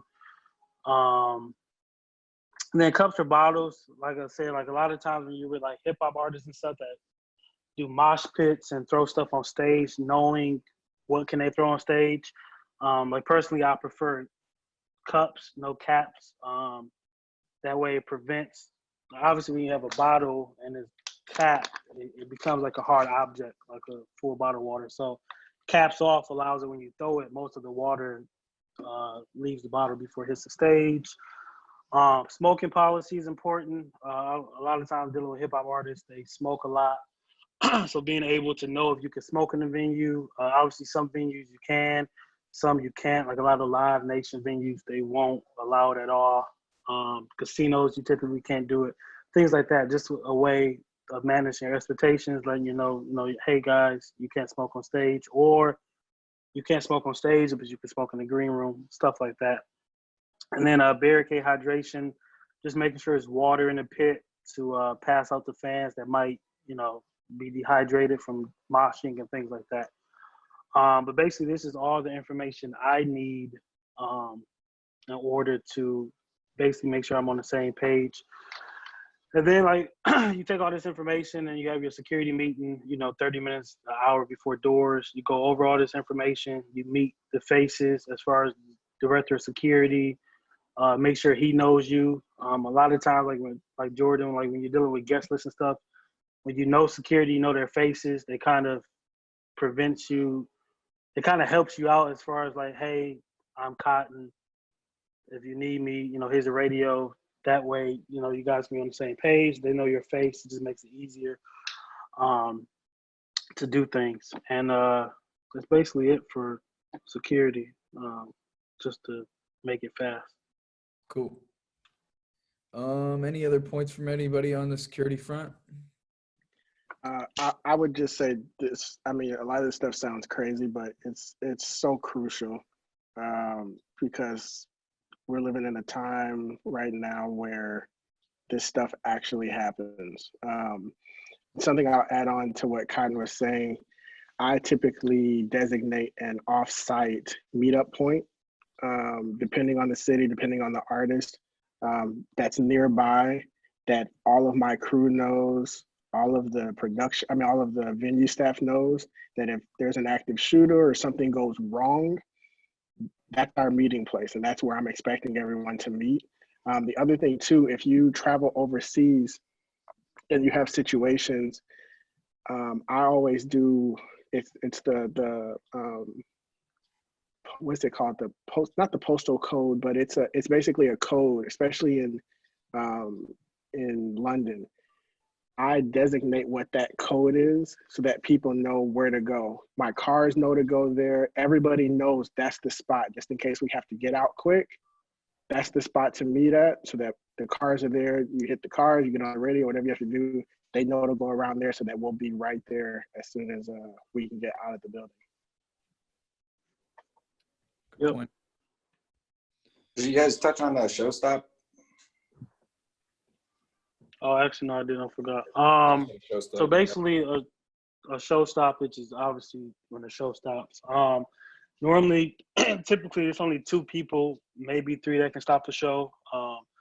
The house PM, yourself, maybe your stage manager, depending on how much faith you have in him or her. But basically, any event, it can be a fight in the crowd. It can be, a breach. Somebody got through the front door that somebody identified got through the front door or back door. Anything that can jeopardize the show is a show stoppage. What helps with this is that I don't think I mentioned it, but when you have radios and stuff, when I rent my radios, I always get one for the house. Depending on the tour, I might have 2. I might have for house security and house PM. But basically, the house always needs to be in constant communication, especially showtime, just so that if anything happens, we're on the same page. Obviously, a venue is big, so I might see something that the house don't get. Like as a PM, I'm always on top of the stage. I'm not on top of the stage. I'm always on stage, so I have a direct line of sight to the crowd. Sometimes, I think it happened in DC. Me and Justin, we had to stop a show because it was a fight. It was a good fight. I'm not gonna lie, I let it go on a little too long, but it was a fight in the crowd. We had to stop the show. That way, security can de-escalate the situation. That way, we can continue on the show. Because if you think about it, the security that's in the barricade can't see everything that's in the crowd. So it's really up to you and your tour security, if you have any, to be the eyes in the crowd that they can't see. That way, nobody doesn't get seriously hurt and things like that. And you could have a weather stoppage too, right? Like an outdoor festival. Yeah, it happened with funny story. Keep it real short. We had a tornado warning in Arkansas, and show stoppage, that's cool. Tornado, something serious. But the PM failed to give me a proper heads up about the stoppage. It was basically, he saw me and said, yo, we need to stop. And I didn't see any immediate danger, but that's something related. I'm not going to go deep into that story, but that's an example of a weather stoppage that sometimes you tend to go into, outdoor shows, festivals, things like that. Something else I'll mention too, and then we can move. I'm assuming then we can move on. Venue security generally sucks. They're usually not very good. A lot of times, Older it's people, somebody's grandmother that's kind of directing traffic. And again, with hip hop shows, they get rowdy. Me personally, I even when I have tour security or security personnel, let's just on the Juice World tour, we had Ski Mask and Slump God out with us, and Ski is notorious for jumping out in the crowd surfing, going out to the very back of the venue.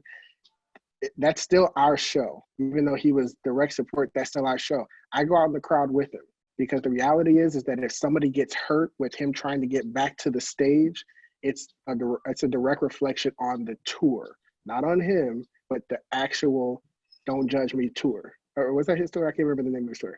So I always, that's just me as a tour manager. I get out there with them because for two reasons. I want to make sure the crowd is safe, and I also want to make sure that my artist makes it back to the stage safely.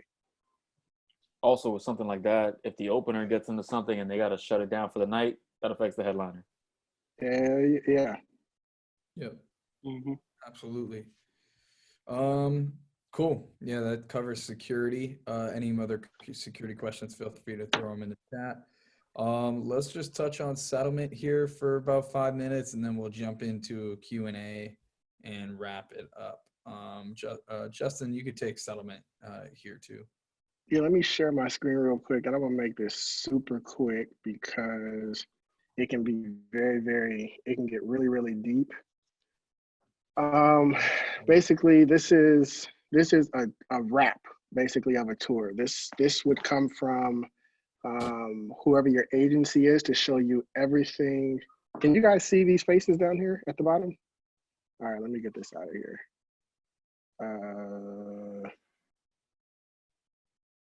See the what? These, can you see the, it's gone, never mind. It looks good. Okay, cool.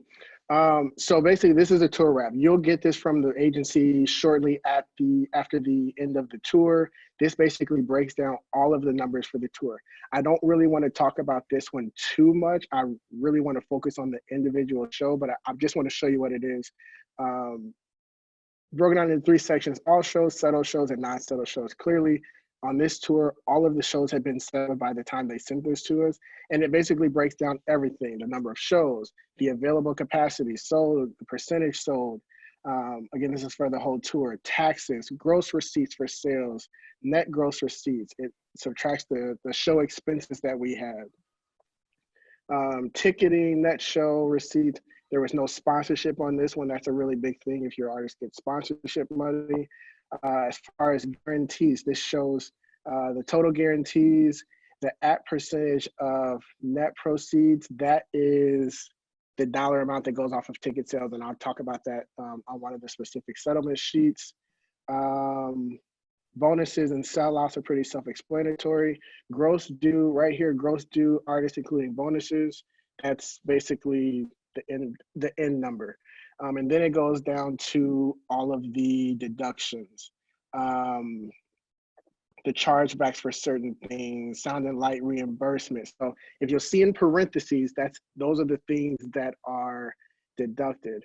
The things that are added in were reimbursements or money that we were being given on top of guarantees. So for example, sound and light reimbursement right here, that was $260,000. We were given, I think it was either $20,000 or $30,000 per show to go tour sound and light, because we were bringing our own lighting rig, we were bringing all of the PA systems, everything. We were basically walking into bare houses to do this tour.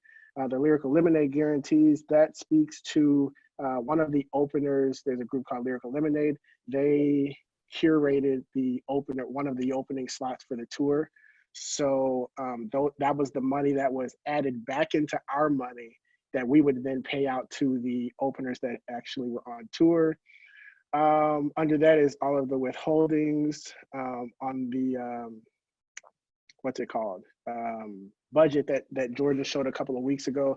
You'll see that we estimate on our budgets what you will see deducted. But this breaks it all the way down per show that has something deducted.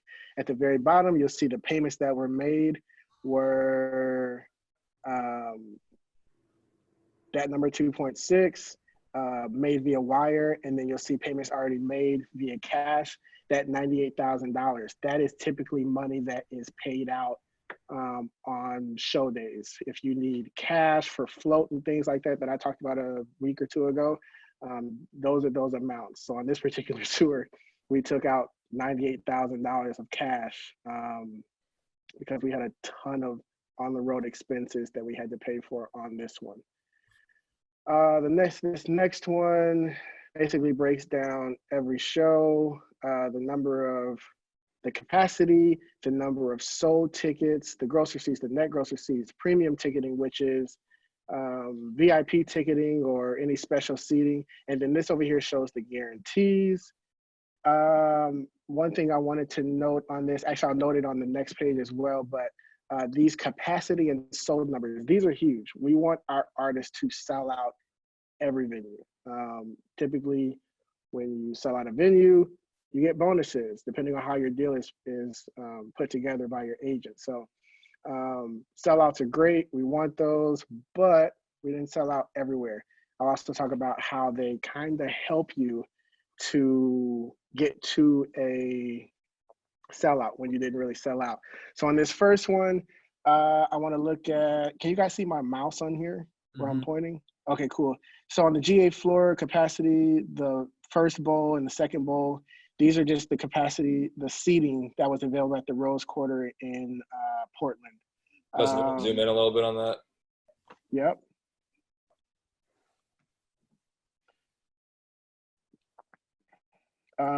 That better? Way better. So these are your capacities right here. The actual capacities. These are the available capacities. So the available capacities is basically the amount of seats that they're able to sell. Sometimes those seats are, it can vary. If you have if you're playing in an arena and they have to adjust if the stage is at the very end of the venue, they're not going to sell any of the seats behind. So typically the available capacity comes in there. A lot of these seats that you see over here that say Deadwood, they'll either say Deadwood, Dead, or sometimes they say Kills, which are over here because this is just a standard settlement sheet for William Morris, or excuse me, for AEG, because this was an AEG tour. But typically, you'll have some dead seats. They're just seats that they can't sell. Now, I generally go out into the venue and I want to know what those dead seats are. If it's because if we're in a situation where the more the artist sells, the more they make, I want to sell some of those dead seats. If somebody can see from those seats, you may not think they can see from that seat, but if I go out there and they can see from that, I want to make that a seat that's sellable. And then that's how you end up getting tickets that open up on the day of the show. Comp and reloads, the relocation, those are seats that are comp for whatever reason. They're artist comps, radio comps, or if they need to relocate people, those all fall under here. This over here just shows the number sold, price, the gross. It all falls over here to the right side. Moving down, this is where I was really wanting to show you guys was the expenses, the budget versus the actual. So on this one, this was a huge tour. It didn't need a ton of advertising in most of the cities. So we actually ended up getting extra money back or more money, I should say more money going into the pot for us to take home because we didn't have to use all of the advertising budget. So for this one, the advertising budget was $20,000. We didn't use any, so it came over here to the difference, which was $20,000 up because there's no parentheses around it, but they did radio and they separated it here. So there's print advertising, there's social media advertising. Every venue has, they have it over here as interactive. Every venue has it broken down differently, but the reality is that the budget was $20,000. We ended up only spending $13,000 between radio, interactive, outdoor, and production. I can't remember what that production one was. So the actual, we ended up saving $6,600. Artist sound and lights. This is part of that money that I said we got back. They didn't provide us any sound and light in any of these venues. So that was part of the money that we got back for that. Under that is support and then support number one. These are our artists that are supporting us on this tour. You'll see on this one, the budget for the first support act was supposed to be $15,000. It got bumped up to $17,500. So there's a difference of $2,500. The reason that is because this, I think Jordan alluded to this before, or maybe Cotton. These tours are set up by people that sit in offices that don't really know how touring actually goes on the ground. They're set up by agents. So we got out there, this particular artist said, well, this is a sold out tour in 7,000 capacity rooms. I want more than $15,000. Well, what do you want? I want extra $2,500. So management discussed it, they figured out where, but because the budget for this one was only $15,000 and he got paid $17,500, that $2,500 has to show as a difference that it was quote unquote a loss. But further down in these, it shows it as $17,500 because it just got updated. Stagehands. Okay, so this is a big one. Stagehands were budgeted for $20,000 for this show. We went over by $292. Again, these shows are put together by people that are just taking estimates of, it's a 3-truck tour, so you should have 15 stagehands, and it just really doesn't work like that. If you have a huge video wall, which this one had a huge video wall, you may need more video techs or stagehands. You may need more audio techs, whatever it is. They don't really know. But this comes down to having a really, really good production manager that understands labor, stagehands, and how that needs to be broken down. I'm going to commend Cotton for that because he's very good. This is a tour that Cotton did, and he did really, really well with stagehands. As a matter of fact, on this day, the day that we went over, the only reason we went over was because the show before this was in Vancouver, and our buses didn't show up. So we had to figure out how to get people down there, and we were late for our load-in. So we went over on time, but it was just something that happened. So we really didn't go over on our stagehand budget, but as you can see, we did here. Next down, catering. This is Cotton's most favorite part, the meal service. We were budgeted for $6,500. We used $6,000. That's for breakfast, lunch, and dinner. And then under that is miscellaneous shop and after show. That's your hospitality in your dressing rooms.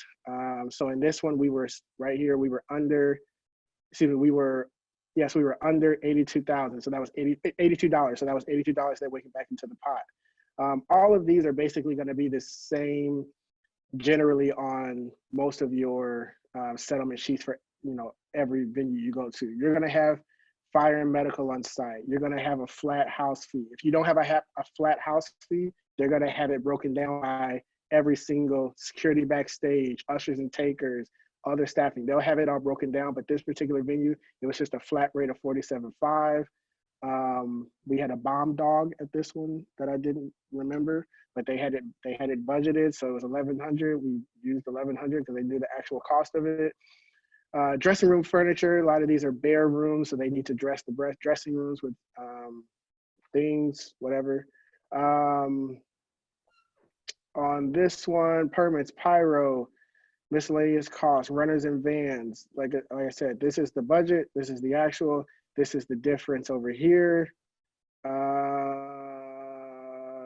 All of this stuff, you just, it happens. It's gonna be there. You're not gonna understand it. I don't understand it. It's not for me to understand. I leave a lot of that up to the agents. And up here, show earnings. Again, this is all breaking down the box office stuff. It's gonna vary from show to show. Don't be afraid to ask questions. A lot of this is already spelled out when you get the information from the agency, but you're the record keeper. So you need to pay attention to this stuff and just kind of know what it is. The guarantee for this show, it's $100,000. Did we get our wire? This the net pool. Okay, so this at percent of net pool earnings, it says 106,000. It was at 90%. So we got an additional $6,871 above our guarantee. That had to do with the ticket sales. Artist payment due. Again, that's after the fact. Venue settlement. This is on them. One important thing, the VIP expenses and the platinum lift. These are VIP sales. Again, a lot of this is discussed before you get there, but this is also handled in a situation like this between the promoter, which was AG in this situation, and the actual venue. And then this last one down here, I think this is the last one I have. Still the same tour. It's basically showing all of the same things. This is an LA show. So as you can see over here, the comps went up a tremendous amount. And I'm pretty sure that's why I added this one on, because the comps went up so much on this one. The tour support is the same. We went 2,500 over because the artist wanted more money. The stagehands on this one. So I think this was the Greek, which is a union house. So we budgeted for $22,500. We ended up spending $30,000. We went over almost $7,800. It's just one of those situations where you, as the tour manager, working with the production manager, have to decide. There's just situations where you will go over, as Cotton mentioned. You're not going to be perfect every night. Stuff is going to happen, and it's just an unfortunate situation. And I believe this night it had to do with the stage going black at certain points throughout the day. This production manager stuff, but this is one of the big variables on your settlement sheet is going to be these stagehand numbers, because it can just fluctuate depending on really how great your production manager is and your stage manager. I really think that's it. These settlement sheets are going to change so often from show to show for you guys. It's really just about having an understanding and knowing what it is, but also having a conversation with your agent. I never go into a situation without knowing what I'm supposed to get, because these people lie. the venues lie. Even these promoters lie. The person that has your artist's best interest at heart is their agent. Why? Because they get paid off of it. So they're going to know it like the back of their hand. So as long as you have a really good relationship with the agent, they should be able to tell you everything that you need to know before that show. And in a tour situation like this, it's going to be pretty much be the same every show day. And I think that's pretty much it. Yeah, to touch on that too, like the agent is going to get paid a percentage of what you make, so they know what to expect. And they'll reach out to the venue, the promoter, and get that money. So like they have your back on that.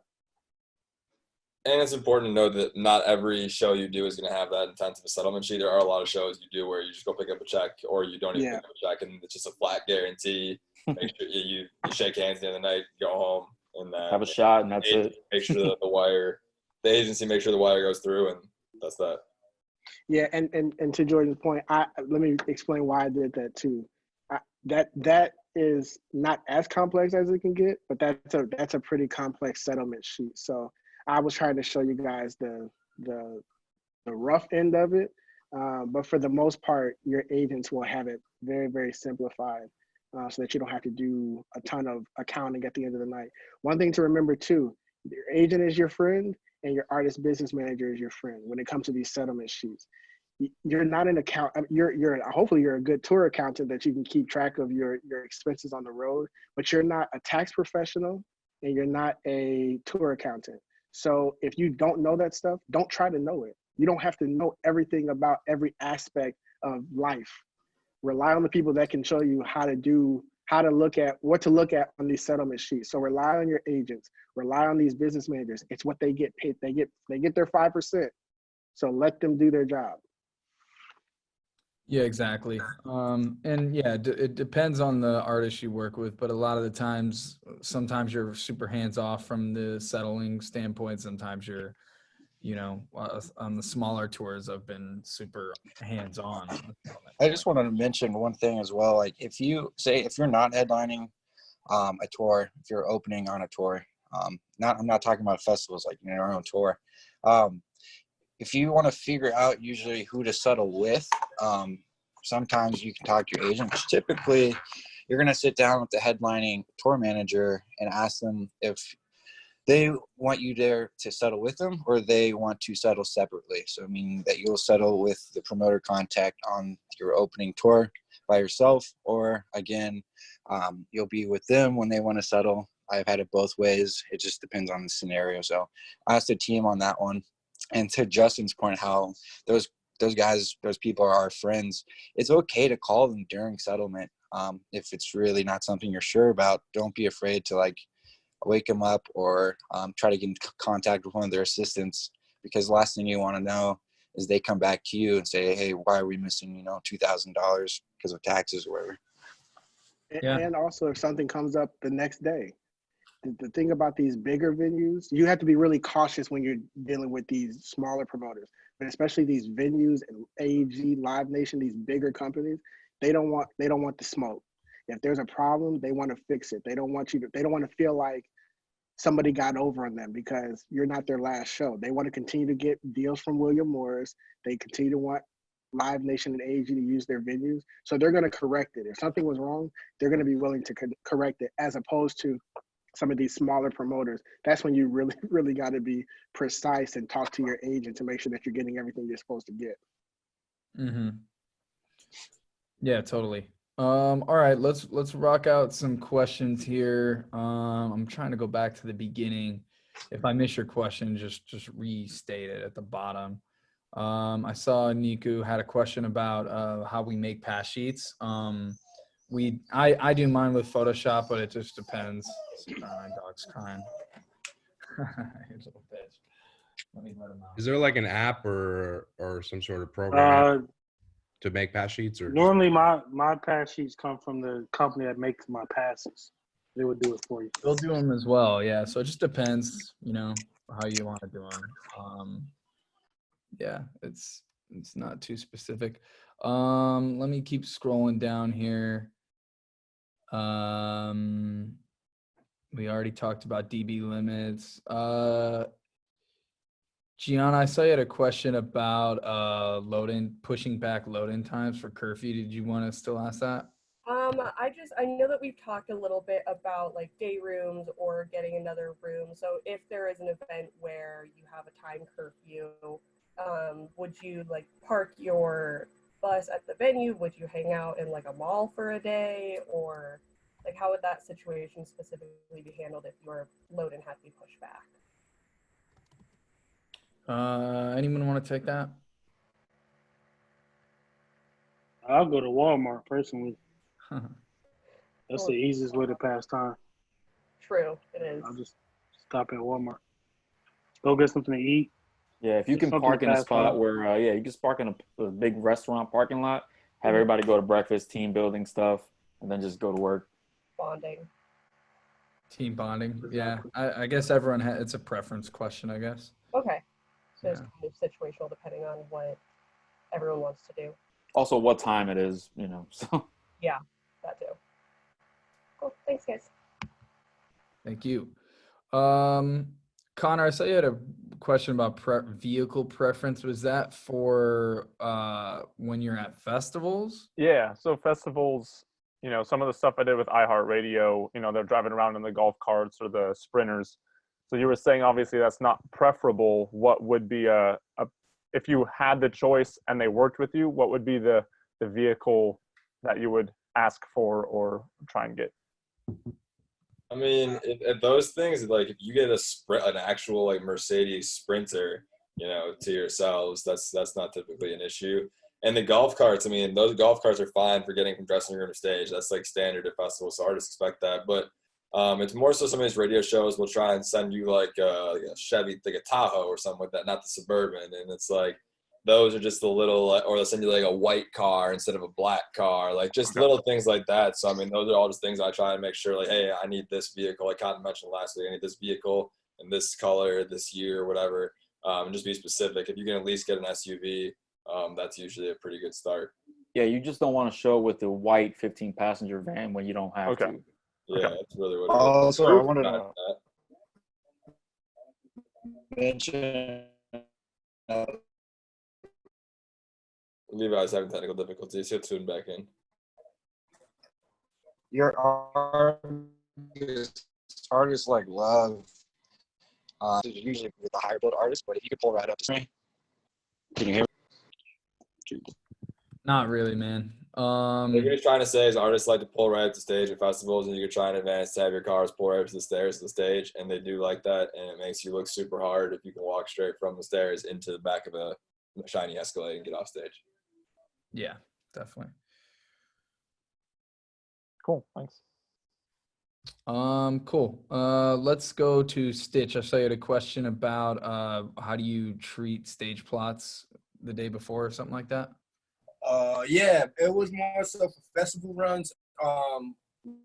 When you get a advancement from the festival, the plots and everything, do you get those, I'm assuming, weeks in advance? And if you're not the headliner, do you have like a time in advance where you could probably go into a hotel for your LD to actually reference the plot that they do have at the festival in order to program? Good question. I guess I could answer that just because I deal with a lot of that as an LD. Or even audio, but both of them are. So audio as well as. Yeah, Con, what would you say about audio? Do audio people tend to prep at all beforehand? I mean, typically they already have a show file. Audio is a little bit easier than lighting. Not to take nothing away from audio. So long as they have the same console, audio is pretty much set. But as far as lighting, I mean, you can get the files as early as 4 weeks, or whenever you start advancing. Normally, that stuff is already pre-built in a package. Then you just give it to your LD. He can do what he needs to do. And then some festivals you might get lucky and be able to do actual programming on the rig, and then sometimes you just have to do a throw and go. Yeah. Yeah, a lot of it. You would know that in advance whether you can program like. Yeah, I mean, normally it's kind of like if you're higher up in the bill and the billing, then you should be able to get programming. If you're in the top, 3 slots, if you're at 1 o'clock, then you're probably not going to get any time. Yep, and to add to that, a lot of the times it just depends on what festival. Like for a Coachella, for example, they know that these people pester them so far in advance that we'll get these plots months and months in advance. Like we already had the plots maybe in February or January, and it's not till April. So we're working on that one for a couple months compared to let's say you're running into some basic festival down in Texas or something like an ACL. It's still pretty big, but that one, we'll just show up, get it the day before, and then show up and rock it out. So, yeah. Hey. Let's keep it rolling. We already answered that question about that. Is it Mateen? I can't remember how we said your name. Hey, yeah, Mateen. Yeah, cool. Yeah, so you had a question about currencies. Yeah, I wanted to know if you guys typically keep the currency separate, or if you exchange it as soon as you can, or like at the end of like I don't know, like a run in a certain country, you know? Who wants to take that one? Is Levi or Justin maybe? One of you guys? Can you guys hear me all right? Yep. Nice. Yeah, so usually what I do is I keep them separate. At the end of the tour, because if you're internationally, you're not going to mostly find a bank partner. That's going to be a hard one. And you can get lucky, especially like in rural areas. But yeah, I usually like to keep them separate. I fly home, then I provide the business manager the exchange rates because I exchange them all at once, and then wire the money over to the business artist account. Cool. Thank you. Cool. Braden Jackson, feel free to unmute yourself. Let's say you had a customs question. Yeah, so kind of going off her question, when you're collecting all this money from like selling merch or anything like that, and when you go through customs internationally and you have multiple types of currencies, do you declare each currency or do you do it like separately, or do you do it all as one lump sum of like how much you have? Because there's like a $10,000 limit or something on the max. Right. Who's Justin? Was that you? I was just gonna say, usually you don't want to be rocking that much currency cash on hand. If you fall into that situation, talk to your local promoter at your next show to see if they can help you deposit into the promoter's account, and then they could wire it over to the agency. Because when it comes to declaring anything that's on the carnet, again, is going to be usually merch or production. If you have to declare currencies, which I've never done because I've never had that much cash on hand, honestly, dude, I would advise not even try to get to that point. But if you do, I don't know. That's a great question. Justin, what do you got? Or Jordan?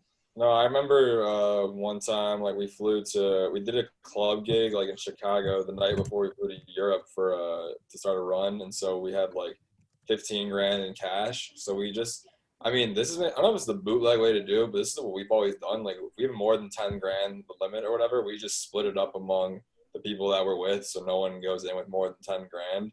And that's obviously a solution if you have enough people and not too much money. But that's like a little bootleg way that I know. And I'll add this as well. If you're overseas, for the most part, I try to get everything wired.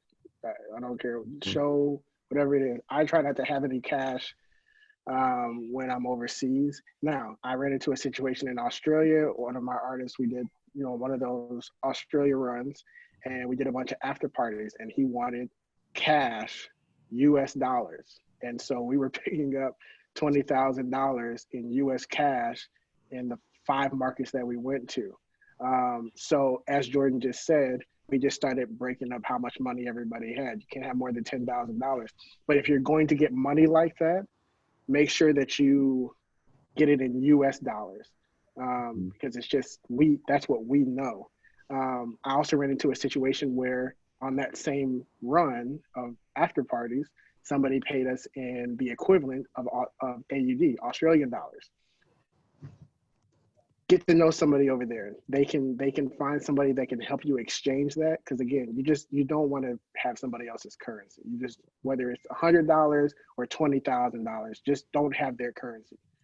Get it in your own currency. So we ended up having to go to exchange it, and then we had what we needed and broke it up like drug money and sent it to the next city. Nice. Cool. Thanks, guys. No problem. Gianna, I saw you had a question about artists backstage, people not accounted for. For context of that question, I used to do stage managing for venue, and there were issues on our end where there would be fans that would come in, or like sometimes underage girls that would get snuck in through the back door. As a tour manager, how is that going to be handled as a situation?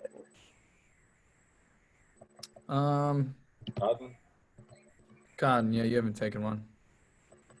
Can you say that again? I'm sorry. In regards to people not being accounted for on the original guest list of like bands being snuck in or like underage girls that are just kind of taken backstage, or just people in general that shouldn't be back there that you are not aware of with your pre-show list of people, how is that handled? I mean, I'll just kick them out. I mean, that's the easiest way. Or try to escort them out and talk to them outside the building as far as like who brought them back there, and then have a conversation with whatever crew member brought them back there, you know, saying that, you know, they need a pass, and you know, if you're underage, because I don't do anybody under 21 in my backstage, period. So if you're underage, you know, you automatically are disqualified from being backstage. But kick them out if it's like some fan, or, you know, if it's somebody that just slip in with one of my guys, I have a conversation with them, and if I feel like they're good, then I'll give them a pass. Okay. That's something too that like Cod brought up before. We're giving like a walkie to security. You want security to reach out to you, or you reach out to security like, hey, get this person out. You know. Yeah, because if you have those guard passes and those escort passes, that situation should never come up anyway. Because if it does, I mean, somebody at my door didn't do their job, and then it becomes a bigger issue with the house. Then you have that conversation with your team later. And you'll definitely run into that issue like in places like New York and LA. Like you'll think you have your guest list complete, but then somebody will show up who was supposed to be on the guest list, but you never got the name because manager never gave it to you. And you know, sometimes it'll be somebody important, so you don't want to always dismiss like every person at the back door that assume is bullshit. Like it's not necessarily bullshit. Yeah. And a lot of times you'll have like, I remember having like the president of Billboard waiting outside of Radio City Hall one time because like his name wasn't on the list for some reason. He was like literally Googling himself, showing it to the security that it was him, but he didn't have his ID on him. And so they couldn't prove that he like was him. And so it was a huge deal. So definitely like know what kind of credentials they need. Sometimes in New York you need ID and stuff like that. So make sure that people carry that kind of stuff. Fair enough. Thank you. Yeah. Also too, we forgot to mention, what we normally do is number the passes. That way, you know, if you have 50 people in your crew, there's 50 numbers that's out. That way it prevents the openers and stuff from swapping passes. That way, if you see a girl that you never seen before with number 17, you know number 17 belongs to your drummer, then you know she got the pass from the drummer. That's just another way to that's just another way to control, you know, your backstage. And the photos on passes, obviously, the bigger level tours have like your picture on them, so you can't really mess around with that. And they'll charge you to lose laminates too, by the way, on like tours. I remember I lost my tour on Timberlake, and it cost me $150. So I was like, that's a deal. I was like running around somewhere outside. I don't know what happened. It was something stupid. And yeah, they'll make you pay. Yeah. Niku, I think I saw you had a question about security jumping on stage or something like that. No, my question was in reference to like as a TM or a PM, how involved do you get? Because I had a situation where it was exchange in Los Angeles and security was like really nonchalant.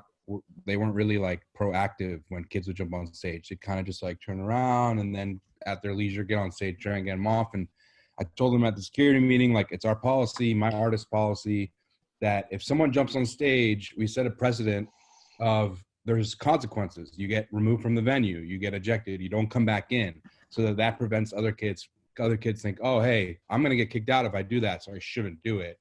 And they were just like, nope, it's not our policy. We're not going to eject anyone. That's not what we do here at this venue. It's not your right or your position to put your hands on any of our patrons. That's up to our security. And they just weren't acting fast enough. Kids were rushing the booth. I had to like basically, I wasn't tackle the kids, but like grab them firmly and walk them out myself. And they came to me and they're like, you can't do that. You can't do that. You can't do that. And I was like, dude, I have to protect my artist. Like, obviously there's, you guys don't agree with our policies. And I just wanted to see what your opinion was on that. Is it your right as a TM and your position to jump in and you know, do someone else's job if they're not doing it as far as when it comes to security? I fight. So. That's a personality question. Yeah. And to be honest, that's a fine line as far as insurance and things like that. Personally, I think we all will tackle them. I think the easiest way is just to grab them and pass them off to the house security. Is the best answer. I personally never been in that situation that a venue told me that's not their policy to kick people out. Yeah. It's kind of hard for me to answer that one. But typically, I've been in a situation where security is older and kind of slower. They can't catch a young kid jumping off the barricade.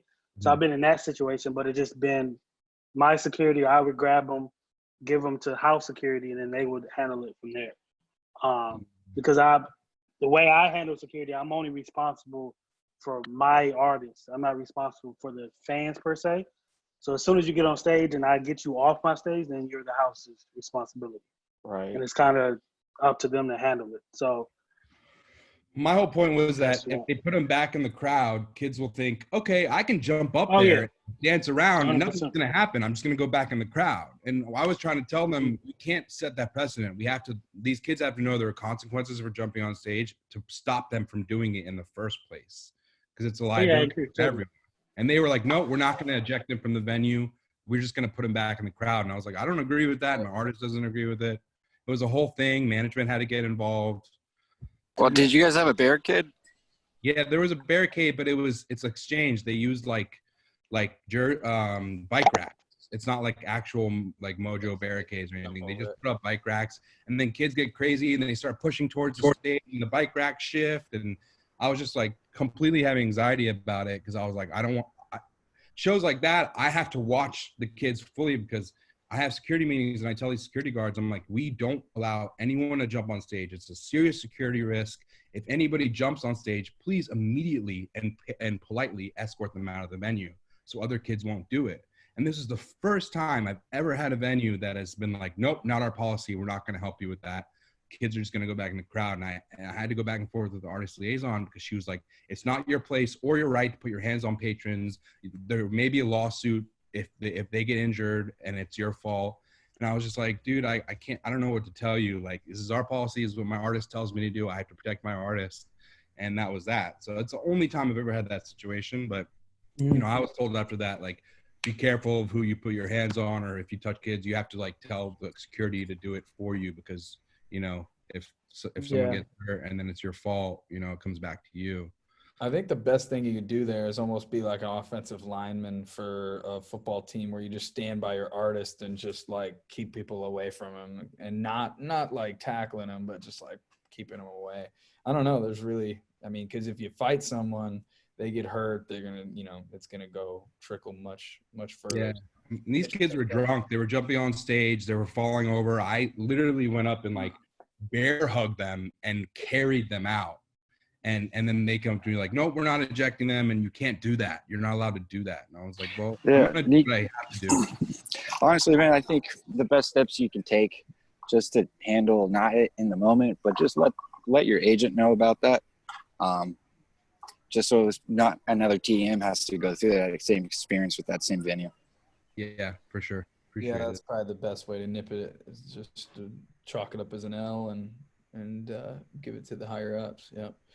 Cool. Let's keep it rolling. Thanks for that.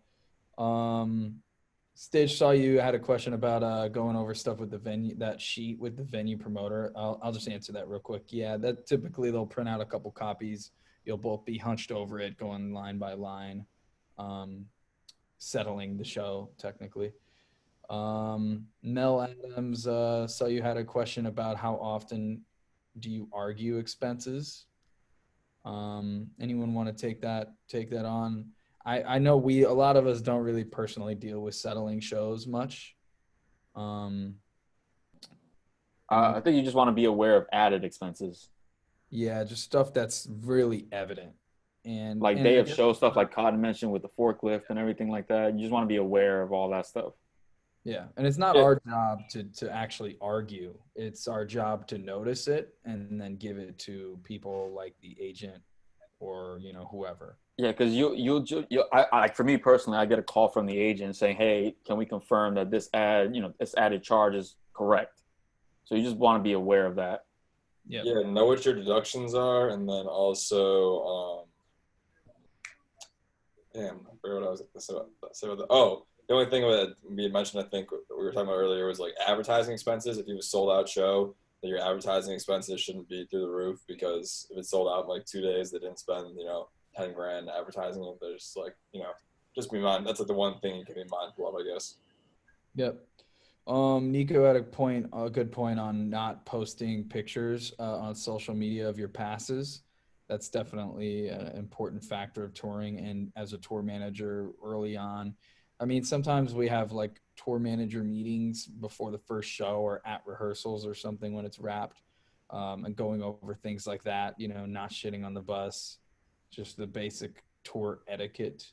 I guess that would kind of fall under the tour I'm just etiquette. gonna say one thing real quick on that is just don't assume that people know this, because a lot of people are really excited. This is their first time touring or whatever, and they'll go and they'll post the laminate on social media, like, oh, I'm so excited for this, and they just don't realize that they're doing something wrong. So it's definitely something that you need to mention off the jump. Yeah, it's a good thing to train the young kids for, because the consequences at a young, for a smaller artist aren't that big. But let's say that kid doesn't learn that rule and goes, and you're opening up for, some giant artist, and then they do that. I mean, there could be some consequences from the headliner if they find that. So, yeah, good point. Gianna had one more question about CPR. If you want to ask that, and then we'll probably wrap this up. Yeah, I saw that we talked about this a little bit about knowing where your nearest trauma center is and whatnot. And if it's it's probably a good idea to have someone in your camp that is like basic first aid trained and like CPR trained, just in case there is a legit medical emergency, or there's like an allergic reaction or something like that. Like, is that something that's kind of discussed pre-tour along with the like emergency contacts and whatnot? I mean, I guess we don't really have it be a requirement, but I guess that's probably a good thing to ask if anyone is, right, guys? I mean, I haven't ran into anyone on the crew who actually has said that they're. We should do a wasted CPR training session. No, Gianna, there's a lot of TMs, especially during this downtime, that are getting certified for that. So that's something that's actually on the up and come. Yeah. That's something I used to work in theater too, and we were required to have every stage manager within our theater be like first aid required. So I already have that certification, but I was just wondering if that's one of the things that you guys generally try to have for your crew as well. No, but that's a really good point. Cotton should be the lead. Cotton, you want to lead that frontier? Are you fire certified, Cotton, or some sort? I think we got pyro at a festival one day because we couldn't get a permit for it for the correct pyro, but because Cotton had the certification, he was able to get it before anybody else, and we were able to pull that off, and it was It's probably important to have those random certifications. huge flex. Yeah. I did pyro. Stitch was trying to get in there. I don't know what happened. That's hilarious. I got to be a part. No. You're just happy to be here. Cool. Couple more, and I saw a couple last minute ones came in. Connor, feel free to ask yours. And yeah, so the theater I managed, we would have a lot of local acts that would like pay to play or whichever the agreement. How often do you run into the local acts? So you have like a first opener and then your support on tour and then the headliner, or do you just call off for Wasted Potential tours, just say no local acts, we only tour with ours? That's a really good question. The smaller tours, you definitely will run into that a lot. Like, I remember when we were booking shows, we would basically pitch a local act to the agent. The agent kind of handles all those and approves them. But when I was the promoter, we would book the show. We'd have local acts sell tickets. So it'd be like, okay, you want to be the first of 3, you have to sell 25 tickets. So you hand them 25 hard tickets. They got to sell them and give you the money for them. Then you get some of the music for the local, send it to the agent. They typically send it to the manager or day to day. They'll approve it as long as it doesn't sound, terrible and doesn't and meshes a little bit. I guess for us on the tour management side, we're not really involved with like who gets to play on the shows. It's more so like the agent will be like, hey, all right, here's a first of 3 for each of these. They'll link you with, first of 3 for each of these. You kind of, give them a time to show up for sound check if they get one, and that's really about it. Pretty simple. Okay, cool. Thanks. Yeah. Mel, let's take yours and then we'll call it a day. Oh, I just saw it was kind of similar to Gianna's actually. It said, have you ever had any medical professionals on tour with you for any reason? Anyone from our team? I don't think I have. Timberlake had a massage. I meant like a nurse if an artist has like a broken arm or something or anything like that. Sometimes the venues will have people, but I don't think from a touring, who knows? Some people, could have some of these secret certifications that we don't know about, but especially on a bigger tour, but I don't think so off the top of my head. Some of the tours I've went to, some of the tours I've been on, they've had like a rock doc at certain venues that they'd call in and have them do a visit at the venue before sound check or something like that.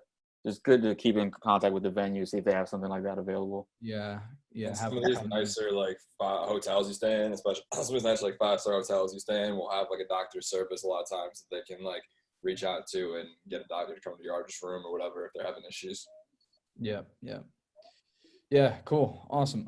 Nico just asked me if anyone on WP's SFX certified. Kinda, yeah. I'm laser certified. I think we might have Cotton, which certification did you have? Was it Pyro, they said? Pyro, I can drive trucks. Yeah. Kind of have just random stuff. It's got an engine, Cotton can move it. Yeah. You can drive the big trucks. We kind of just play it by a case-by-case basis. So if we want to use lasers and we have an LD who isn't laser certified, we'll get him certified or, whatever the hell it may be. Awesome. But good stuff, everybody. This was a nice long 2.5 hour webinar. Next week we have, what do we have next week, guys?